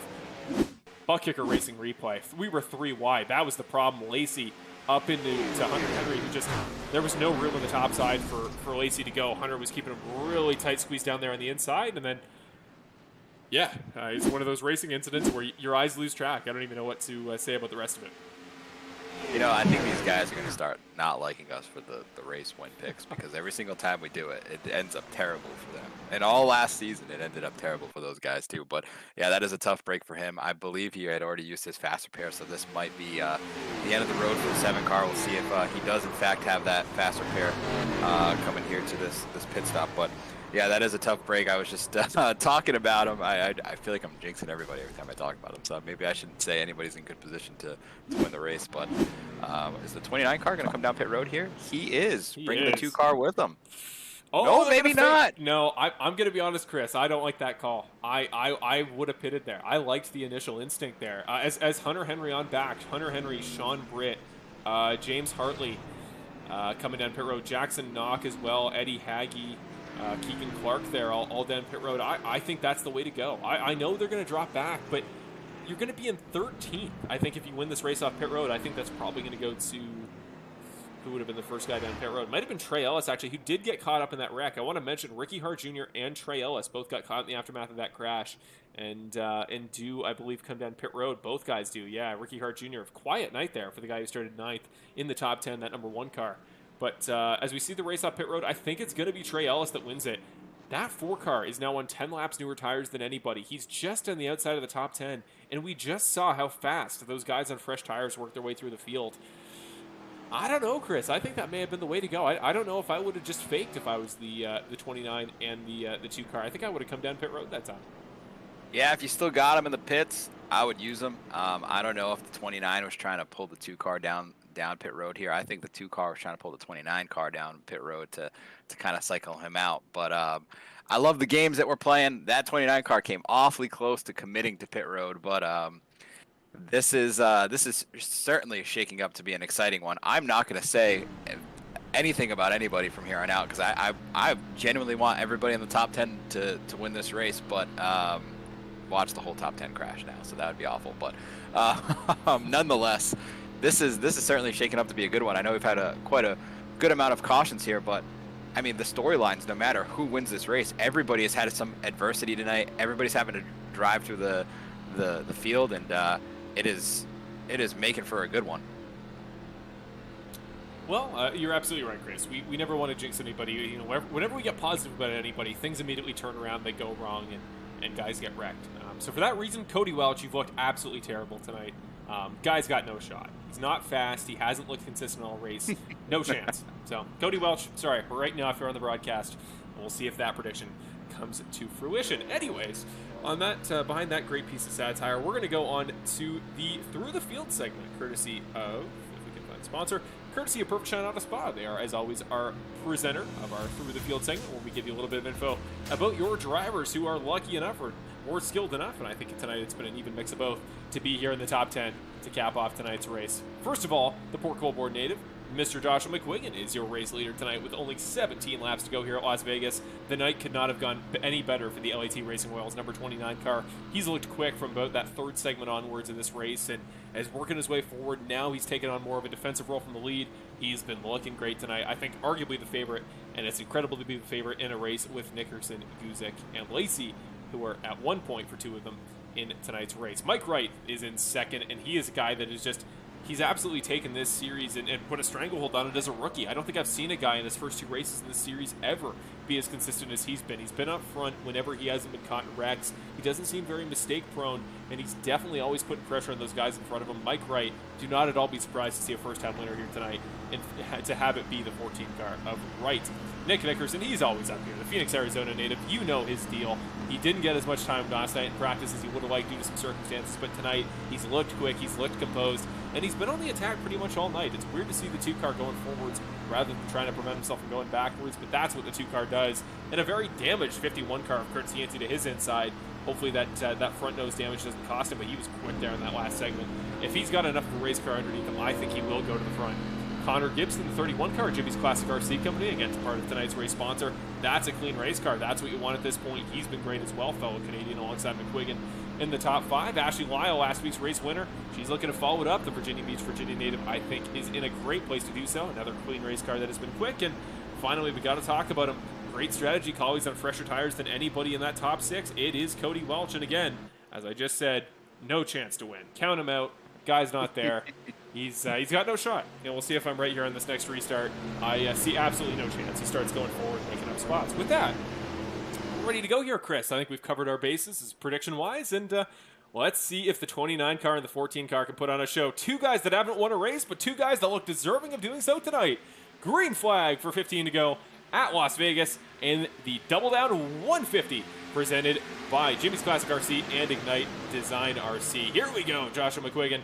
Could not have gotten a better restart there. He is off, and Mike Wright is immediately under attack from the 2 and the 51 in equal parts. We're 3 wide down the backstretch. The 51, the 2, and the 45. Here comes Cody Welch on the inside, trying to go with Lyle as he goes side by side with the Yancey. Further up front, McQuiggan and Wright. Here goes the battle for the lead. It has begun, folks.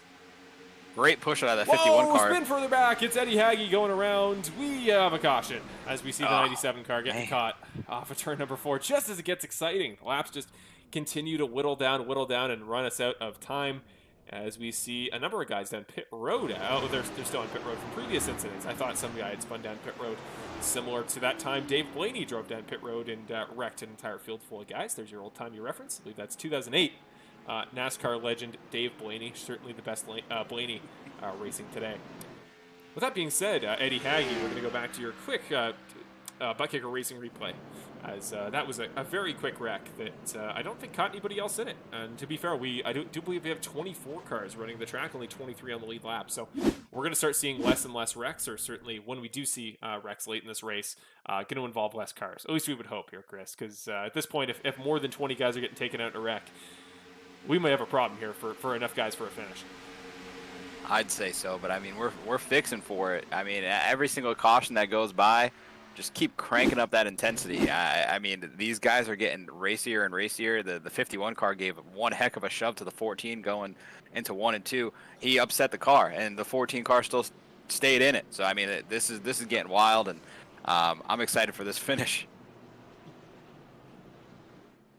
Looking back through the field here, I know our through the field segment is over, but try to give a little bit of a shout out to guys we haven't talked much about in tonight's festivities, as we always try to do later in the race. One of those guys is Christopher Hamilton, the GFR Racing driver. I believe the second best tonight in the GFR Racing stable is that number 15 car of Hamilton. Of course, his teammates of Nickerson and Hart and Kevin Foster. There's a ton of experience on that GFR Racing team. But tonight it's Christopher Hamilton that, besides the very fast as always Nick Nickerson, has been kind of the bright shining light there. As that 15 car, he had some issues early on. I know he was caught in, I think, 2 wrecks actually early, but that 15 car is looking clean. He's up there in that position. I think he's always been fast at the intermediate 1.5 miles. So I forget exactly what track he said in the preseason survey was his favorite, but I remember being a track very similar to that of Las Vegas. And Benny Hogan there as well. That 5 car again also had some issues early on. That number is just totally wrong, so please discount the number there on the graphic. But the Troy, North Carolina native, 4th season in the Bandit Racing League. He's a veteran. He's been in this series as long as I have. He knows what he's doing here at the intermediate tracks. He's got podiums in this series for a reason. That 5 car is always a name to watch out for, even if you may fly under the radar a little bit at times. We do want to go, I would like to, if possible, go to an interview here with our guy, Mr. Peter Murphy, last week from our podium at Daytona, but unfortunately he is in the Do Not Talk section of our online server, so we're going to leave him alone. Who we are not going to leave alone, potentially, is a new voice in our commentary booth. We're going to see if he's available. I hear Dawson Guzik is done for the night, of course, longtime broadcaster of the Bandit Racing League's Full Send Racing Network coverage, and I believe he's joining us in the booth now. So, Dawson, how are you doing? You got a copy here?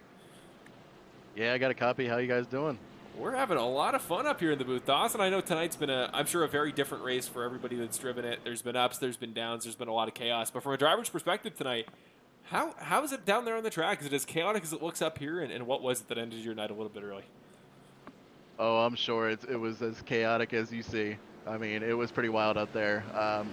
Yeah, I just kind of got caught up in somebody else's stuff and just ended up finishing our night. I kind of feel like I would have had a top 5. I was on there on fresh tires, and it would have been a pretty good night. So, yeah, just very unfortunate. But, yeah, no, it's going to be a good one. I'm hoping my teammate here, McQuiggan, can pull one off here. It'd be pretty cool.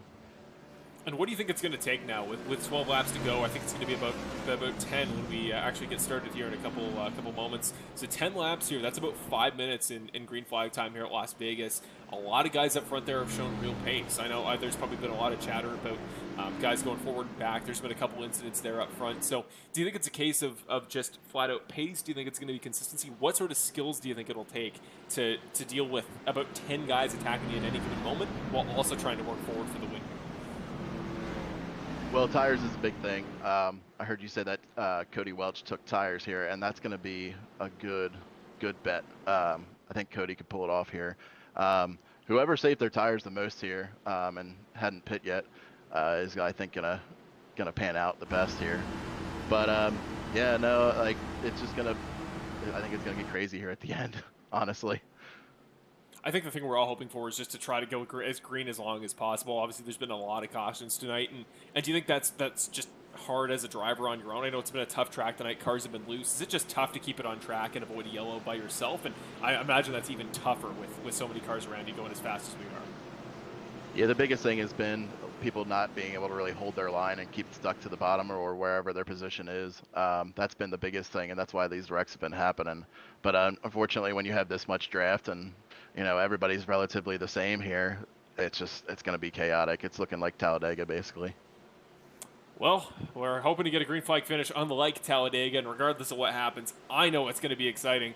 And we are ready to go green here. Your teammate McQuiggan there, Dawson, is off. And the 29 car again getting a good jump from that high side. The 45 car and the 14 going to split second place duties. Down to turn number 1. Somebody's gone around further back. Caution immediately. Didn't even get to the yellow or the green flag there for whichever individual has spun further back in the pack. Marshall, I got to tell you, there's one guy that I know that is in this top 6 that is not happy about all these yellow flags, and that is the guy that is definitely not going to win tonight. And yeah. He is definitely a fan favorite, but I don't have him winning at all. It's that 85 car. He wants to use those tires that he has on his car. Rolling around under yellow is making his skin crawl. I know it. He can see the opportunity he has here tonight, and he wants to seize that opportunity, but every single yellow flag that we run is just absolutely tearing his soul apart, and I hate it for him, but I know he's not going to win tonight, right? That's no definitely chance. not going to happen. Yeah, no not a chance at all. Dawson, I think you'll mimic us in that. And nothing to do with the our broadcaster's jinx and how we always jinx Cody Welch, but tonight we're hating on it. No chance. No chance for the 85 car. But maybe you'll comment here is, again, I think you're absolutely right. We see it on Skype Live right now. That is a relatively relatively unsatisfied face, let's say, of the 85 car Cody Welch. He doesn't look particularly pleased. And Dawson, you've obviously commentated here on the Full Send Racing Network for a long time, and you've been in the car for just as long. A guy like Cody Welch, he's on that sort of streak, who has had a lot of opportunities like this where he's come close.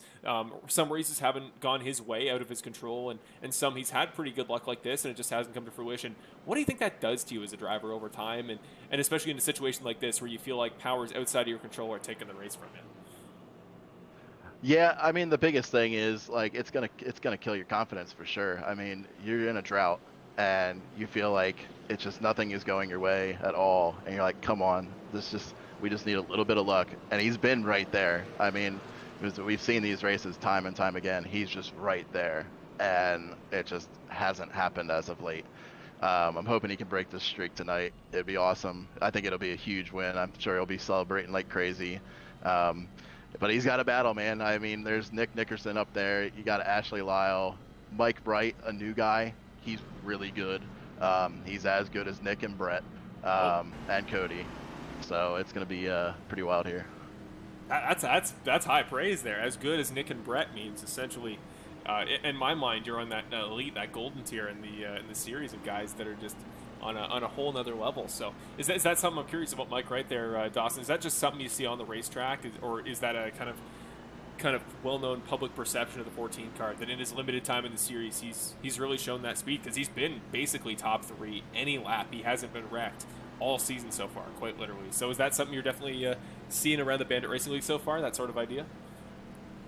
So iRacing has this thing that it's called iRating, and when you keep your nose clean and you're fast, you're going to gain a lot of iRating really quickly. Nick, I think, is sitting around like a 4,500, which is really good.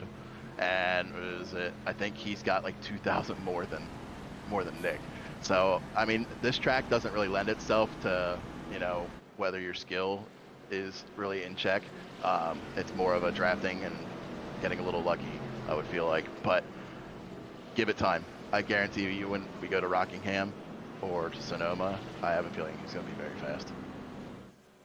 Well, it's great to hear such shining reviews about new guys in our series. You always worry when you bring in newer guys to the series that maybe it's a lack of experience in big league settings like the Bandit Racing League, but sometimes we'll just get those absolutely knockout new faces like we did a couple seasons back with Aaron Smith, who made a really big impact in his short time in the series as well. So it's really great to see these newer drivers and people like Ashley Lyle as well, who is currently going to be third on this next restart, who maybe didn't run full-time in the past, or even if they've run a select couple races. Just to see these new full-time faces in Season 11 is, I think, why it's going to be such a good year. I mean, Chris, maybe you'll speak to that. Just the mix of talent here in the Bandit Racing League, I don't think has ever been higher. I don't think you can touch it. I know there is a widely known iRacing series that is put on that I won't mention, but I think that a lot of our guys and girls here at the Bandit Racing League could probably compete with the best of those guys there, and I truly do believe that that our talent here is some of the greatest on the server. So yeah, this is such a great group, and I love how we continue to grow. But I do have to ask Dawson, I know you and Bert had some trouble tonight, not necessarily the night you wanted, but as we're getting to the end of the road here. I know the 2 car, he's been really connected to the racetrack. The 29 car looks really fast. The 14 car looks really fast. Who are you looking at to take it all the way to victory lane here tonight? Well, I mean, I'm hoping for my teammate McQuiggan. You know, I really hope he gets it done. I know he's really wanting this win. He's been really wanting a top 10 in Bandit. He's been excited for this season. He didn't really get to run full time last year, but I mean, I'm gonna go with an outlier here. I think Curtis can get it done. Cody's gonna be obviously really fast, but you know Curtis, man, he's aggressive, and when it's late like this, it could happen. So watch out for him. That aggression here. You need it. Absolutely. Same question to you, Chris. Who are you thinking? I'm not going to go with what I want to say, but let's go with that 29 car. He's taking control of this later stage of the race, and I'm liking what he's got. Who do you got, Marshall? Not Cody Welch. Definitely okay. not that guy. With that, we're going to head off here. We're getting set up, doubled up, stacked up, ready to go here at Las Vegas for the 10th time tonight, per 10. We got 5 laps to the finish here as we go green. Please give us some green flag racing. Let's end this thing as fun as we possibly can. Joshua McQuiggan, another 3/10 jump. He has looked so great on these restarts tonight. He does it again.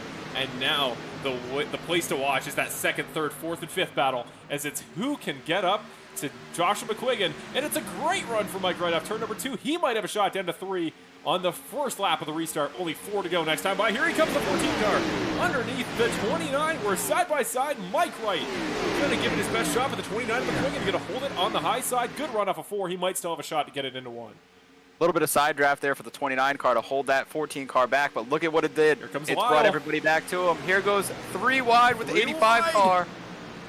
Cody Welch, he's fighting and digging those new tires. He's going to get Lacey, but Yancey, I should say. Here comes Hamilton out of nowhere. Christopher Hamilton, welcome back, 15 car. We alluded to him a moment ago, but this is the battle for the lead. Still the 14 underneath the 29. This is where experience comes in handy, and the 14 car right captures in. 3 to go here at Vegas. Can he cash it all the way in for the win as Yancey makes it 4 wide across the start finish line with 3 to go? That is not going to work going into 1 and 2. 4 wide one more time. Yancey on the bottom. There's the wreck. As he gets tagged. Welch, can he save it again? Keeps the hands moving. Still sliding. Saves it into the wall, but he is out of contention. Slides up the 85 car's chances for about the billionth time in Bandit Racing League history. Going to go up and smoke late in the race. Still going to finish in the top. No, he's gone around further back. He has left the racing line. Significant damage for the 85. Nonetheless, we keep going. Incredible to even save that car, though, to get it back on the outside wall. 2 to go. Mike Wright. Can anybody catch this young shot, or this hot shot young rookie? The 14 car. McQuiggan, your teammate there, Guzik. He still has time, but he's got to get some momentum going. And now he's got Christopher Hamilton, the 15 car, a godly run off turn number 2. What that 14 car wants to see in his mirror is these guys battling side by side. That is going to just increase the chances of him winning this race as we're coming to the white flag. It is not over, though. I promise you that. They're going to get a good run coming to him on turns 1 and 2 here. 29 is going to take a shot. I promise you that. The Apex Sim Racing white flag. Here comes the 29 car. McQuiggan is not done. You call it right on the nose there, Chris. Here comes the 29 car. He's not giving up. We might go 3 wide into turn number 3 on the last lap. The 14 car still in control. Does Hamilton have anything through the last couple turns? 3 and 4 for the final time. McQuiggan's on the bottom. Hamilton, they slide into each other for second, but the Mike Wright 14 car will roll 7s at Vegas. Mike Wright, welcome to Bandit Racing League history. He is your winner at Las Vegas.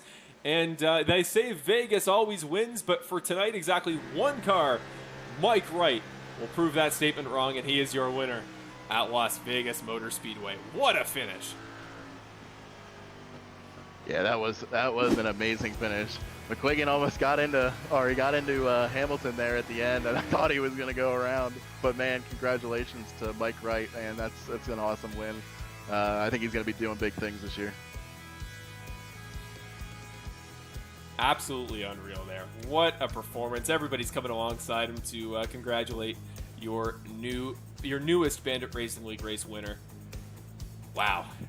I mean, we talked about it before pre-race, Chris, but some guys just show such potential at the start of their racing careers, and they make it very clear, very well known, very early on, they are going to be a big fixture in the series, and that's exactly what Mike Wright did. The Greensboro, North Carolina native, I think he's left the racetrack, he's hacked out of the sim, so Unfortunately, we will not be able to show that car post-race, but first interview, I know it can occasionally happen. Christopher Hamilton, that graphic is just flat out incorrect, unfortunately. Not your race winner at Las Vegas, but a second place, a strong second place for Christopher Hamilton, who comes in just ahead of your teammate there, Dawson, Joshua McQuiggan. That is a fun podium. And similar to last week we only had one driver that started in the top 10 that finished on the podium. This week we have none. Mike Wright started 11th, Christopher Hamilton started 25th, and Joshua McQuiggan started in the nosebleeds of tonight's racing order in 40th place. And those three guys come home on the podium. Nick Nickerson, just outside, he started in second, will finish in fourth. Still no podium so far this season for Nickerson, but it's been 2 races in. I would not lose sleep about it. Wow. Wild finish. Absolutely wild. Yeah, that was just a wild race from start to finish. I don't know if I've had this much fun calling a race in maybe almost a full season there. What a race we had tonight. I got to compose myself here because we got a winner's interview to do. Let's get our man, Mr. Mike Wright here in the booth for the first time. Let's see if we can go find him. Where is Mr. Mike Wright? There he is. Let's bring him up here in the broadcast booth. First time in Bandit Racing League history, new winner, Mike Wright in the 14 car. Hey, Mike, it is Marshall Crocker up in the broadcast booth. You got a copy? I do.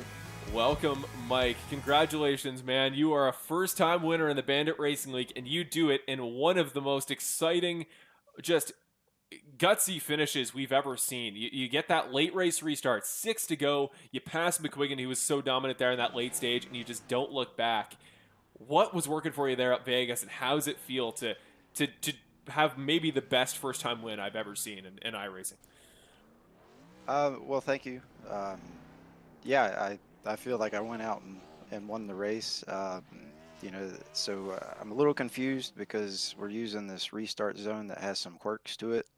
And it gave me a black flag, and I didn't go before the leader, and I was within car beside him.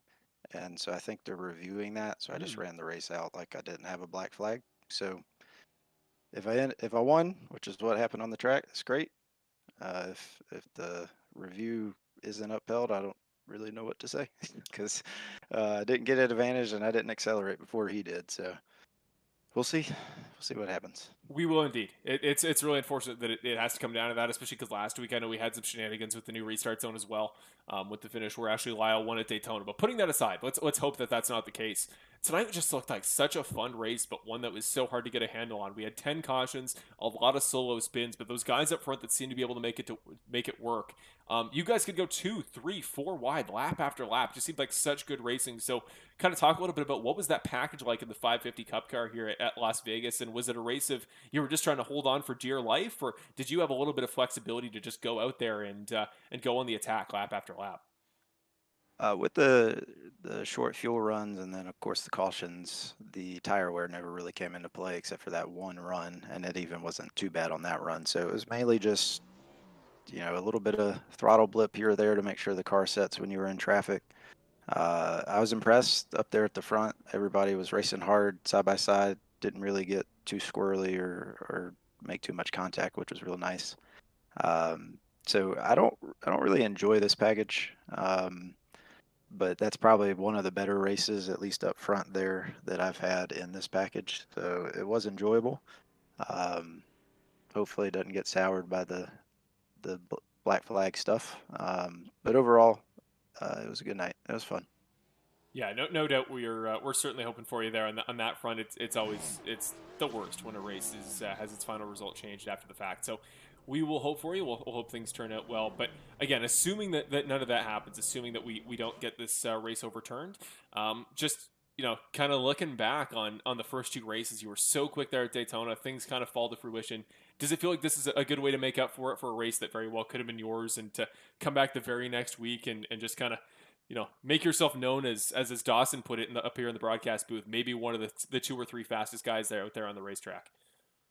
Yeah, it was great. I was disappointed last week. Felt like just kind of got squeezed out and wrecked, and I was just trying to buy my time and make it to the end. And so we didn't really get the fruit of last time, and tonight I felt like we were able to work up and have good pace and keep the tires on it if the long run was there. So I feel like we were in a good spot. Felt like if I could have got to the lead earlier, that'd have been okay. It's just we couldn't get more than a lap or two with the coffins coming out. So um, yeah. Awesome. Well, I'll throw it to Chris Ferreira here in the broadcast booth. You got any questions for, hopefully, we'll hope if things get figured out momentarily, but hopefully a first-time winner here in the Bandit Racing League. Yeah, Mike. I mean, just high praise, man. You really showed up last week at Daytona. New name to the series, and I just want to say, man, that really great drive tonight. You were up front all night, regardless of how this shakes out with the rules and stuff like that. I mean, you're really putting it together, and I'm just curious for your perspective. You know, I know that you haven't raced with us very long at all, but I'm wondering what your thoughts are on the Bandit Racing League and where you hope this takes you this season. It's been fun. I found the league at the end of the last season with the Xfinity car, which is one of my favorite cars to race.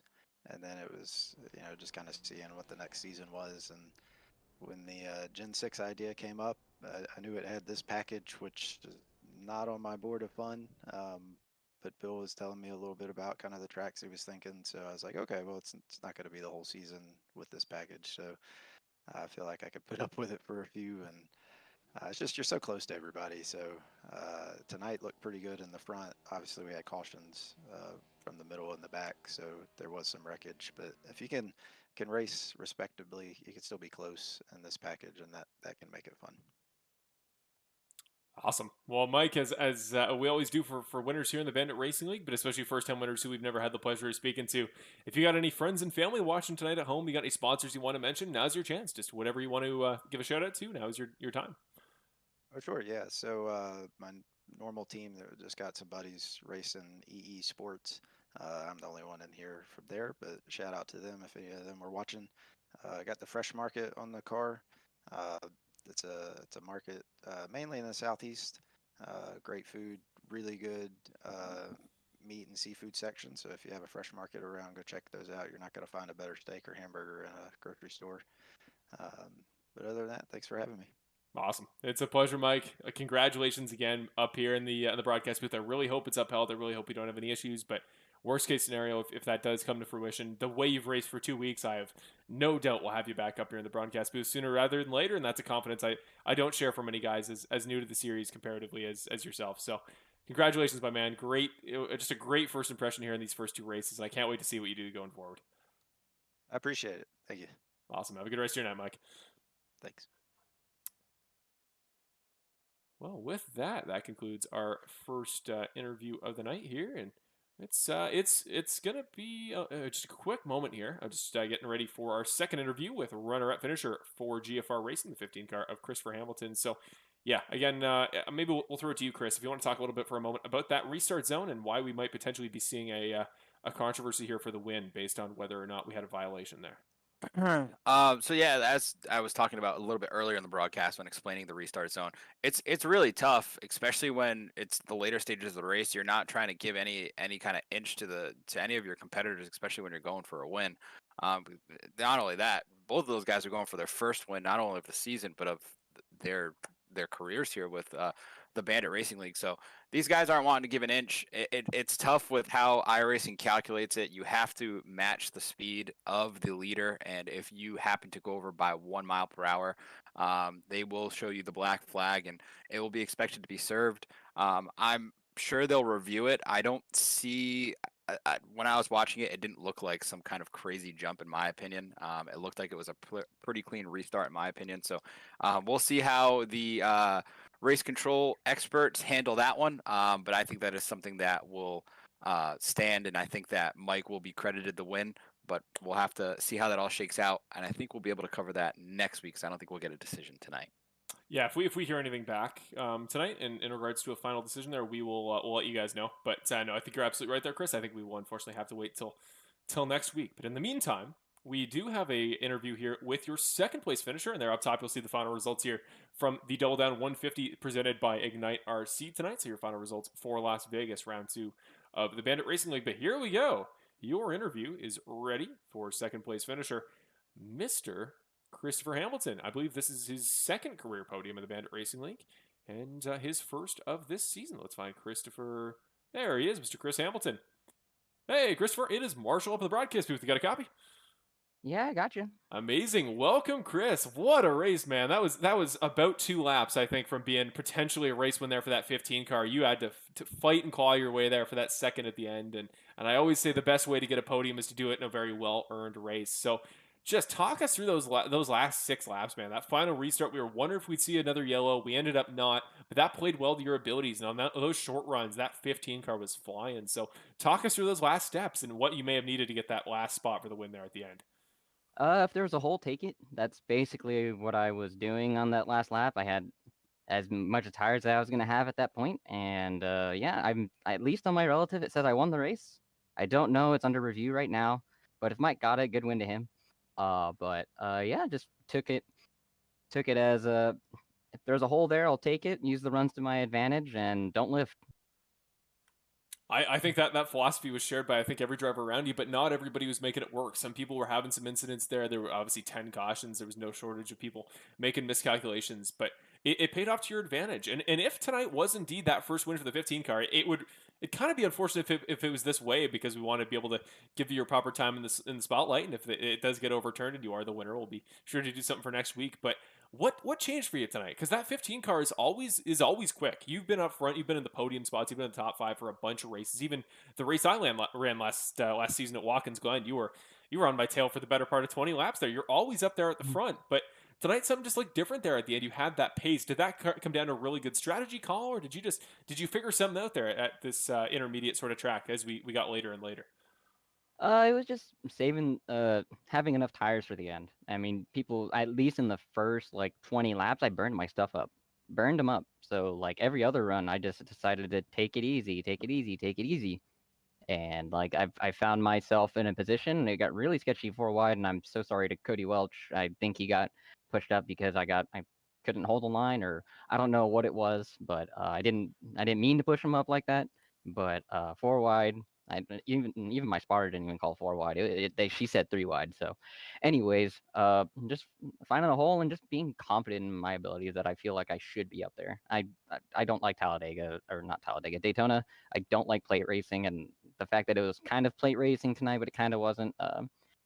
We'll take it, and even if it is second, I need to rebuild the season from Daytona and move on to the next race. That's a great attitude. I'll throw it into Christopher if you got one final question there up in the booth.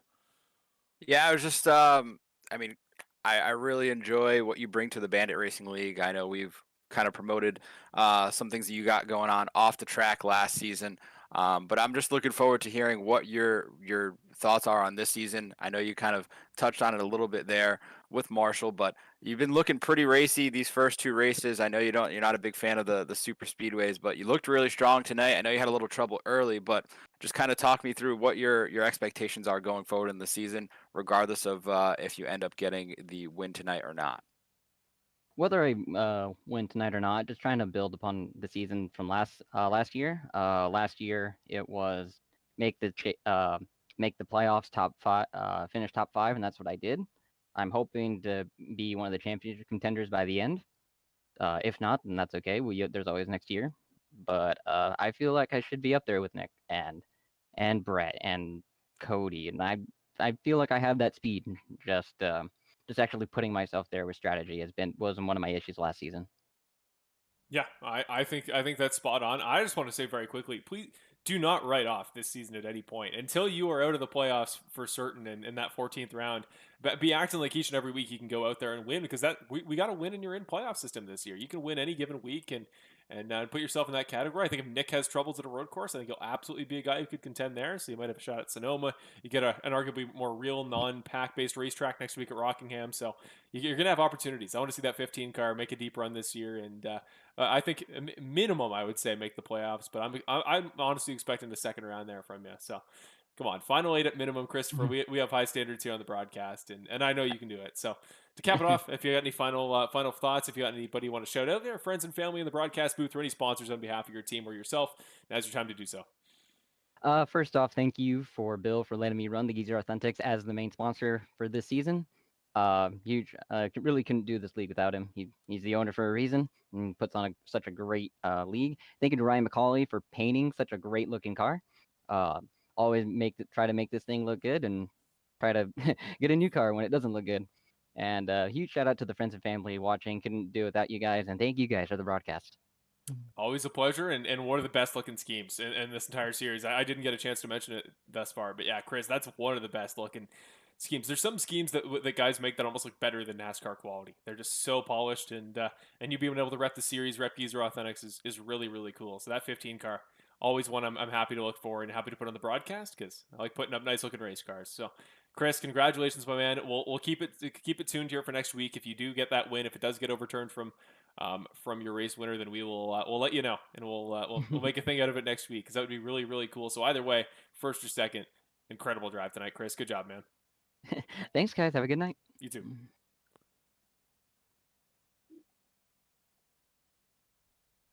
Beautiful. There you go. We are ready for your third and final interview of the night. Here, we'll take Chris down just so he doesn't have to stay up here longer than he wants to. And that'll bring us on to our final interview here on the podium tonight, a guy that I don't believe has a camera. So we are going to keep it on the normal booth. Just a second here. We'll have to get the graphic up once again here. But we'll bring him in, and then we'll get something up on the screen for you here momentarily. Joshua McQuiggan, your final driver tonight in the Bandit Racing League Full Set Racing Network podium.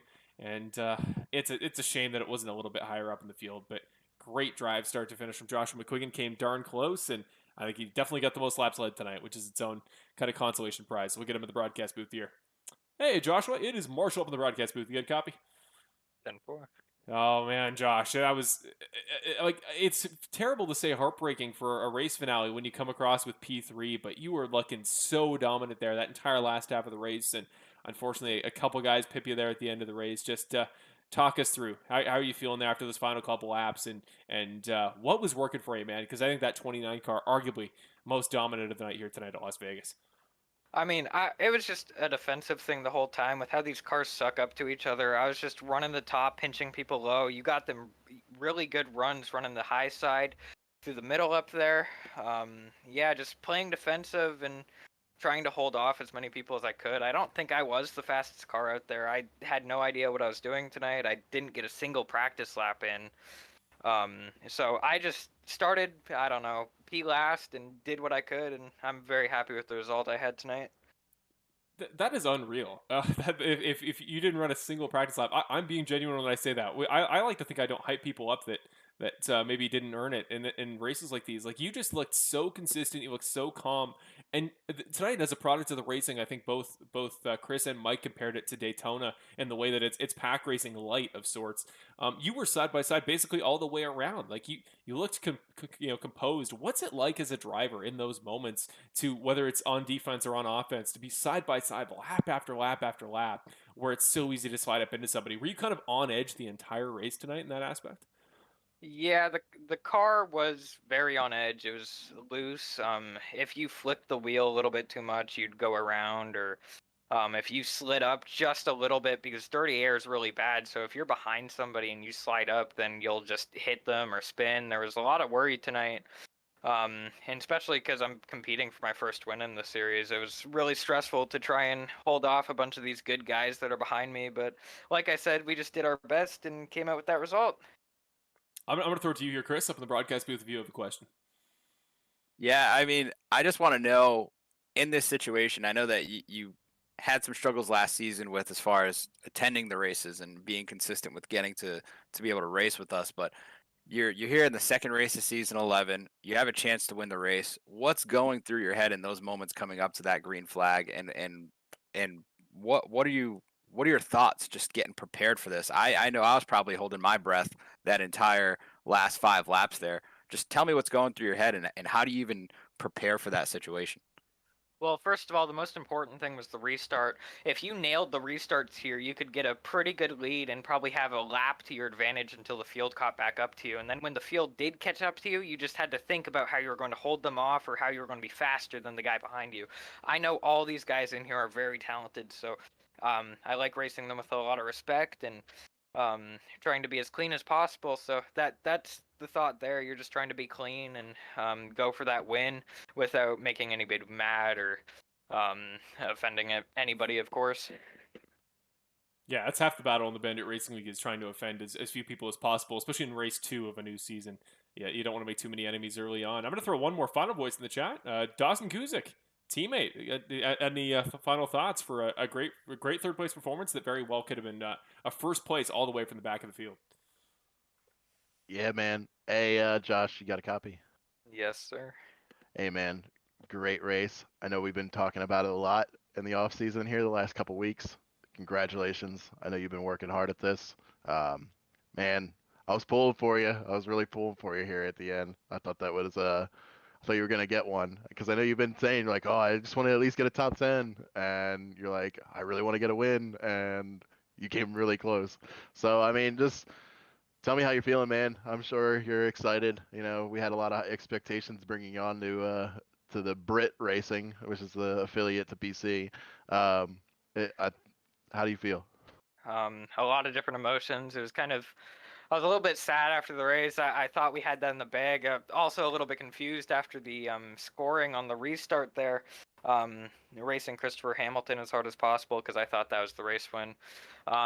Pretty happy as well. I didn't think I was going to be able to perform this good. I thought I was going to probably have the same luck and the same expectations as last season, but I believe after the performance tonight that I might have really improved as a driver, and I'm really happy seeing myself do that good against this talent level in this field. Awesome. Yeah, man. So congratulations. Thank you. There you go. Well, with that, again, Josh, it was an incredible performance tonight. It's blowing my mind still that you did so without any pre-race practice. So I got to give you this time as always. If you got any friends and family you want to shout out, anything you want to talk about, any sponsors, anything on behalf of the team, now's your chance to do so. Very well deserved. LAT Racing Oils for sponsoring the car. Brandon Gears being a great friend. The whole team. I'd also like to give a very special shout out to my grandpa. He helped me fix my pedals before the race. That's the reason we didn't get any practice in. We were fixing the pedals. And then, yeah, I guess all my supporters are fans if I have any out there. Thank you for supporting me. I never want to beat the dead horse here, but you're also a Canadian, and I love seeing a good Canadian podium appear in the Bandit Racing League. We don't see nearly enough of them, and tonight we almost got a Canadian win, which would be a great way to start off season 2. So repping those from the Great White North and doing so in a really, really fun way. Congratulations, Josh. Always a pleasure to see that 29 car doing well, and hopefully we'll be back here in a couple weeks' time. Maybe the other way around, taking that lead late in the race and going on to grab that first win.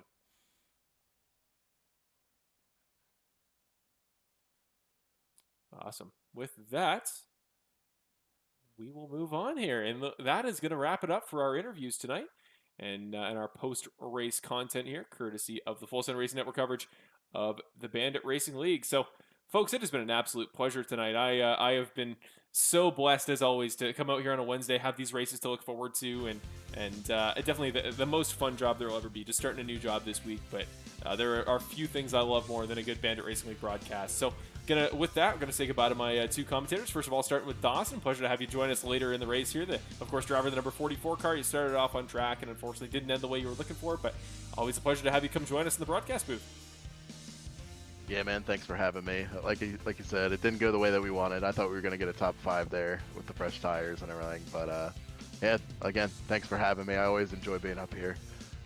Hopefully not too many times, but hopefully we'll be more full-time this year. So yes, we'd always love to talk to you, but ideally if it's post-race and an interview, that's even cooler. I'm sure you'd agree there. So always a pleasure to talk to you, Dawson. And now we'll go to Chris. That was such a fun race. We were talking about beforehand how excited we were to get this one kicked off. You were a wizard at color commentary. I think if you were about 10 years younger and you lived in Canada, I'd say you should join my university program for broadcast production. But yeah, just absolutely enjoyed tonight. I hope you had as much fun as I did tonight, Chris.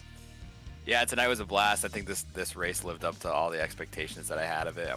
I knew we were going to see some yellow flags throughout the race, and we surely did, but it came in an exciting fashion. I mean, the race to the line was incredible. I don't think you can get a much better finish to what we had tonight than what we got. So really pleased with what we saw tonight. Lots of guys running up front that you don't normally see. You really love to see that, all that hard work paying off. I'm really excited to go where we're going next week, which is Rockingham, because that is going to be the complete opposite of what we saw tonight, with a completely different package and a much more technical racetrack. So I'm really excited for that one as we just keep on rolling throughout this season. I mean, we're off to a really great start of the season. I really appreciate all the fans coming out and watching on Wednesday nights. We're really pushing hard to get the Bandit Racing League out there on Full Send Racing Network, and thanks to you guys to showing up and being interactive with us in the chat and having a good time, because I know that I'm having a good time. I think that you're having a good time. I think that what we do definitely need to stop doing is predicting race winners, because it is turning out terrible for those guys. So we'll have to work on that, maybe just get a little bit better at it, or just start picking different people. But nonetheless, great race tonight. I have to do my plug like I do every week. Make sure you follow us on Facebook, Bandit Racing League. Make sure you follow us on Instagram, @Bandit Racing League. We have a bunch of news to announce here soon. And following this win with the potential controversy here, we will post the decision of the race, if there is a different change to it, there on our social media. So please check us out there. But yeah, Marshall, thank you for having me as always. I look forward to the rest of the season. This was a really great race. I'm sure everybody would agree. And I'm enjoying having fun with you. I'm so happy to hear it. The thanks is all mine, Chris. As always, it makes my life and I hope the enjoyment of the fans at home so much greater. Having you here each and every week, you're so good at what you do and give us some great insight. With that as well, the Facebook and Instagram links in the description is always down below. Anything you ever need in the Bandit Racing League, if you ever want to find anything, or even if you just have nothing to do, you want to check out some stuff, that's where to go. The description below this video, I always update the links to not only our race sponsor, and tonight it's Ignite RC and Jimmy's Classic, but any given week. Anything like that related to the league, Geezer Authentics, anything like that, check the description below the stream.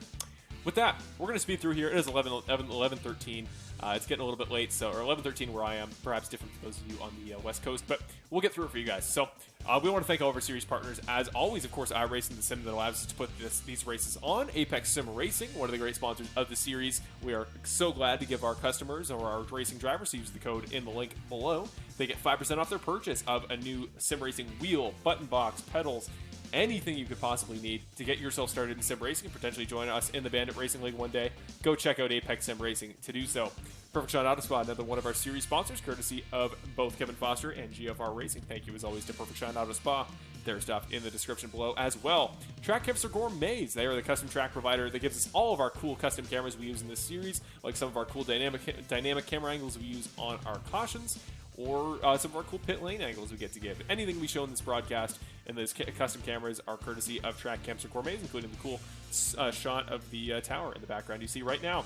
EvanWallMedia.com designed our graphics package we use as the baseline for all of our graphics here on the Bandit Racing League's Full Send Racing Network coverage. Geezer Authentics is our official merch supplier. Remember, all purchases through Geezer Authentics go back to the Driver Points Fund here in the league, and we give back to the drivers who run this series each and every week and provide them a postseason prize for their great participation. So you get yourself merch, you get an awesome product at a low price, and it goes back to the league as a result. Also want to thank Moser Racing with Premier Wheels. They're a great product. Bill Harkins, our very own, uses his steering wheel courtesy of Moser Racing, and he is so happy with it. He was fastest in practice tonight, and he attributed that new wheel as being a huge part of why. So thank you to Moser Racing, as always, their stuff as well in the description down below. And finally, Sim Racer Hub, the site that we use as the backbone for all of our points and everything related to stats here in the Bandit Racing League. And the link to ours for the Bandit Racing League to see all the results and past seasons included is on simracerhub.com. Link is down below. With that, folks, there is our schedule for the rest of the season going forward. Of course, next week, as Chris mentioned, we're going to the Rock. We're going to Rockingham Speedway, 100 laps next week on the 1st of March. Goodness, it's already going to be March next week. 2023 is flying by. So 100 laps there at Rockingham, and then we got our first road course at Sonoma there the week after on the March 8th. That's the rest of our season. Then you see our playoffs. And what I want to cover very quickly, our playoff format. we're doing a playoff this year again. It's going to be a 3-round system there. We have 4 races in the first round of the chase there, from Charlotte all the way down to Talladega there at the Roval to start the round. We got a cutoff, then the top, I believe it's 6 drivers this season, we decided, then go on to Michigan, Bristol, Richmond, before our final 4 going to Homestead. It may be 8 there for that first round. Let me get some more definitive information for you next week. Regardless, we're doing cutoffs, and we're doing a final 4 one-race shootout on the 9th there of August at Homestead, Miami, and that'll cap off what is surely to be a great season of the Bandit Racing League. So there is all you need to know, and next week, Rockingham, be here.